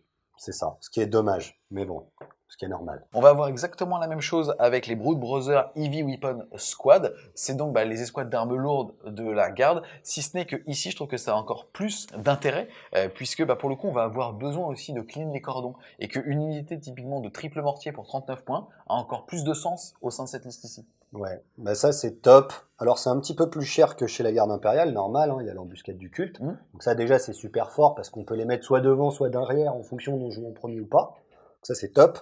Puis comme tu l'as dit, 39 points, donc même pour aller chercher une brigade. Enfin, 117 points, les 3, ça fait les soutiens, c'est top. C'est bien qu'ils aient rajouté cette entrée dans l'optique de faire des brigades. Parce que sinon ça aurait été un petit peu cher. On est d'accord. Et on termine le choix des soutiens avec le seul soutien qui est propre au culte, avec le Goliath Rock Grinder. Lui, il va valoir 105 points dans la version de base. On va s'attaquer un petit peu au châssis puisqu'il est quand même assez séduisant. À plein potentiel, il va bouger de 10, il va toucher à 4 au corps à corps, 4 au tir, force 6, endurance 7, 10 points de vie, 6 attaques. Donc 6 attaques quand même qui vont toucher à 4 de force 6, c'est pas déconnant pour un petit blindé. Et une sauvegarde à 4. Il va être équipé d'une mitrailleuse, d'un laser minier lourd et d'une lame concasseuse. La lame concasseuse va faire force 9, PA-2, damage D3. C'est pas... Lui, il charge, tu rigoles pas des restes quand même. Hein. Tu rigoles pas du tout. Donc ça va pas du tout rigoler au corps à corps. Hein. Tout à fait, hein, surtout qu'il bénéficie par exemple d'un plus 1 pour toucher du Primus. Ouais, donc de toutes les synergies qu'on a vues juste avant. Exactement. C'est un petit char qui va être un missile qui va bouger de 10, encore une fois, pour 105 points, gérer endurance 7, 10 PEV. C'est le tanking d'un Rhino, sauf qu'il a une sauvegarde à 4, mais il est beaucoup plus agressif. Hein. Sans compter qu'au tir, il rigole pas non plus des masses, puisque quand il est équipé d'un laser minier lourd, c'est quand même lourd D3, force 9, PA-3, damage D6. On va juste retrouver la doléance du fait qu'il touche à 4 au tir, et que c'est une arme lourde, donc quand il bouge, il l'a dans le cul. Donc soit tu vas vouloir l'utiliser un peu middle court, tu vois ce que je veux dire, pour pouvoir impacter, ainsi de suite, mais tu vas moins bien tirer, soit complètement fond de court, mais t'as qu'une portée de 36. Au niveau de ses aptitudes, il va avoir culte embûche, il va donc pouvoir ne pas être déployé au début de la partie. Encore une fois, hein, si jamais vous avez le tour 1, vous allez exploser, si jamais vous n'avez pas le tour 1, vous allez mettre hors de portée des canons à laser adverses. Ensuite, il va avoir conception robuste, jeter un D6 à chaque fois que cette figurine perd un PV. Sur 6, elle ne le perd pas. Il a le keyword transport et peut transporter 6 figurines, qui va très bien se combiner avec l'embuscade. Chaque patriarque occupe la place de 5 figurines. Donc c'est aussi un petit chausson, en fait, finalement. Puisque pour une pause, tu vas pouvoir mettre 2 figurines et planquer ton sans peur. Bah, c'est pas mal, c'est vrai que c'est résistant. En plus, tu peux le jouer en une version un chouïa plus chère, 110 points avec un incinérateur lourd. C'est peut-être là où on va le kiffer, en fait. C'est vraiment, il va tout droit, Ouais. il est là pour meuler, et au pire, il pète, on débarque et puis on pète avec votre 2 jeu. dés de 6 tirs de force 5, PA-1 à 12 PS. Ou bien même si il protège les gars, on peut pas le charger comme ça, c'est pas mal. On a terminé là avec les choix de soutien. On passe ensuite à cette fois-ci à la catégorie des transports, même si on vient de le voir, mais en soutien il y en avait un, avec le Goliath Truck. Lui, il va valoir 72 points dans sa version de base. Il bouge de 12, il touche à 6 au corps à corps, à 4 au tir, force de 6, endurance 6, 10 points de vie, 3 attaques, commandement de 7 et une sauvegarde à 4. Il peut embarquer 10 figurines et comme on l'a vu juste avant, c'est la même logique, un patriarque occupera 5 slots. Il a aussi l'aptitude conception robuste, donc il va annuler les PV perdus sur du 6 et c'est un véhicule découvert, donc les figurines dedans peuvent quand même tirer. Ouais. Ensuite, au niveau de son équipement, il est équipé d'un autocanon jumelé et d'une mitrailleuse. Il va donc faire 3 tirs de force 4, 100 PA, dégâts 1, et 4 tirs de force 7, PA-1, dégâts 2. C'est un bon petit rhino en fait pour 72 points, Ouais. même s'il est un petit peu moins tanké, mais est un peu plus agressif au niveau justement de sa létalité. Écoute, encore une fois, il est pas déconnant, donc c'est pertinent. Bon, ce qui est plus mitigé, ça va être le dernier transport, à savoir le culte Chimera. Moi, je suis toujours tout triste parce qu'en fait, ils ont perdu la règle amphibie. Et donc, ils sont définitivement plus justifiables. C'est une chimère complètement standard. Donc, pour le coup, elle va être un petit peu plus tanky puisqu'elle va avoir endurance 7 et 10 points de vie et une sauvegarde à 3+. Elle va être équipée d'un multilaser, d'un bolter lourd et de 2 bordées. Elle va quand même pas mal saturer, ça c'est vrai. Et tout comme les autres transports, elle va bénéficier de l'aptitude culte embûche. Et donc, elle pourra ne pas être déployée au début de la partie, mais déployée à l'issue de la première phase de mouvement. Ouais. Bah, moi, j'ai une préférence pour le Goliath Truck, que je trouve plus sympa et voilà. En fait, pour le coup, là, même si t'aimes la collection de pouvoir jouer du Tyrannide, de l'Astra et tout, t'as quand même envie de jouer ces véhicules qui sont Ouais, qui uniques sont en fait. super top en Ouais. plus, ils sont super classe. Dernière datasheet de cette analyse du codex, ça va être aussi quelque chose qui a fait énormément de bruit quand ça a été publié. C'est le Tectonic Frag Drill, c'est la fortification de ce codex. Elle ne vaut que 72 points et déjà ça fait énormément plaisir puisque pour l'instant, toutes les tentatives de Game Workshop de sortir des décors propres à des armées étaient finalement ridicules. Tu les utilisais en décor pour meubler une table, mais pas pour jouer avec. Or ici, ça va valoir 75 points et vous allez voir, ça fait le taf en fait. Puisque ça va avoir la règle structure sector mechanicus. En gros, une fois placé un tectonique, frag drill est traité comme un élément de terrain sector mechanicus. Il ne peut jamais se déplacer, n'est pas traité comme figurine amie ou ennemi et ne peut pas être ciblé ou affecté par les attaques ou les aptitudes. Et vous allez voir, le fait de ne pas pouvoir péter une unité capable d'être assez nocive, ben ça fait chier. Seule l'infanterie, les bêtes ou les nuées et les unités avec le mot-clé vol peuvent être placées ou terminer leur déplacement sur les niveaux supérieurs d'une structure sector mechanicus. Il va donc au préalable falloir vous accorder avec votre adversaire, sous-entendu si je suis au premier étage, qui peut ou peut pas me taper dessus. Il précise aussi que les unités de type infanterie bénéficieront du couvert et que pour les autres, il faudrait être masqué à hauteur de 50%. Ça, c'est les règles habituelles. C'est surtout en fait pour la règle entrée souterraine que ça va être fort. Une fois par tour, à sa phase de mouvement, une unité infanterie ou motard avec l'aptitude culte embûche peut quitter le champ de bataille si toutes les figurines sont au niveau du sol et peuvent être placées à 1 pouce ou moins de cette figurine. Dans ce cas, retirez l'unité choisie du champ de bataille et à la fin de votre prochaine phase de mouvement, vous pourrez la placer à 9 pouces de toute figurine ennemie. Si la bataille s'achève, ils sont considérés comme étant morts. Ensuite, ce qui va vraiment à mon avis créer de la frustration, c'est plutôt activation du forêt. Si une figurine de votre armée se trouve sur un secteur tectonique frag drill à la fin de votre phase de mouvement, sans qu'il y ait de figurine ennemie dessus, vous pouvez activer le forêt. Dans ce cas, jetez tout d'abord un D6 pour chaque unité au niveau du sol se trouvant à 3 pouces ou moins de la pointe de la foreuse. Sur 6, l'unité subit aussitôt D6 blessures mortelles. Ensuite, jetez un D6 en ajoutant 1 au résultat pour chaque fois où le forêt de cette figurine a été activé lors de cette bataille. Si le résultat est inférieur à 6, le résultat de secousse sismique ci-dessous s'applique. Sur 6+, le résultat secousse sismique et séisme ci-dessous s'applique. Les résultats séisme ne peut s'appliquer qu'une seule fois par bataille, quel que soit le nombre de tectoniques frag drill sur le champ de bataille. Inutile donc de les spammer, encore une fois ça vaut 75 points. Cette fameuse règle secousse sismique qui est que jusqu'au début de votre prochaine phase de mouvement, soustrayez 2 au jet de charge pour les unités à 12 pouces ou moins de cette figurine. Cela ne s'applique pas aux figurines qui sont dotées du mot-clé vol et surtout séisme, tracez une ligne imaginaire de 1 mm d'épaisseur depuis n'importe quel point du bord de table du champ de bataille jusqu'à n'importe quel point d'un autre bord du champ de bataille, autant dire qu'on va faire une ligne droite, hein. Jetez un D6 pour chaque unité traversée par cette ligne se trouvant au niveau du sol.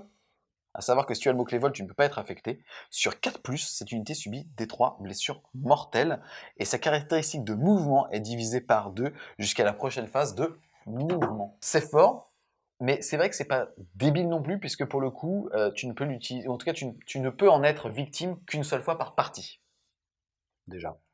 Maintenant, je trouve que ça créera des frustrations parce que au bon tour, au bon moment, forcer l'autre à bouger que 50% de son mouvement, bah, c'est toi t'apporter encore plus de projections et on l'a vu, mais le codex en a beaucoup, donc encore plus de contrôle map et ou alors encore beaucoup plus de tirs si jamais tu joues fond de cours. Qu'est-ce que t'en penses toi pour 75 points, auto-include, pas auto-include, en termes de force et surtout l'utilisation d'un slot de fortification?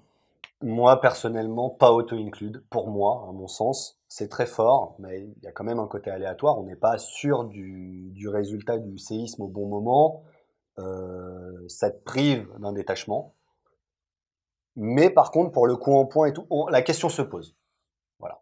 Personnellement, je préfère avoir plus d'unités et plus de CP. Ça nous permet aussi justement de passer de l'analyse des datasheets à la conclusion. On l'a vu hein, sur un codex qui va nécessiter énormément de points de commandement. Et donc toi, ce que tu vas reprocher à cette datasheet-là de fortification, c'est que ça va t'occuper justement un slot de fortification. Et quand on voit que toi, pour le coup, en ultra optimisé, tu joues un triple bataillon pour monter à 18 points de commandement, et là, tu ne peux plus monter qu'à 13. Ou alors, il faut aller chercher une brigade à côté, mais de toute façon, tu te priveras systématiquement d'un slot de détachement. Ouais, c'est exactement ça. En fait, moi, je pense qu'on a besoin de CP parce qu'il y a tout un tas de combos qui nécessitent du CP. On a la chance d'avoir le vecte du culte qui nécessite aussi des CP. Après, c'est ma vision du jeu, hein. Il y en aura d'autres qui préféreront avoir plus de choses sur table, jouer moins sur les CP et du coup avoir leur petite unité qui va ralentir tout le monde et tout. Je pense qu'après, c'est une question de liste et de vision de la chose. Et toi alors, DLR pour Esprit de la Ruche, donc on pourrait s'imaginer que tu es comme un tyrannide dans l'âme, je crois qu'on l'a compris. Encore une fois, qu'est-ce que tu as aimé dans ce codex et qu'est-ce que tu en penses? Top méta, pas top méta? C'est un petit peu tôt pour le dire parce que la méta évolue sans arrêt. Mais déjà, est-ce que quelqu'un qui voudrait commencer cette armée, il peut y aller les yeux fermés, sous-entendu c'est un codex qui saura répondre à peu près à tout?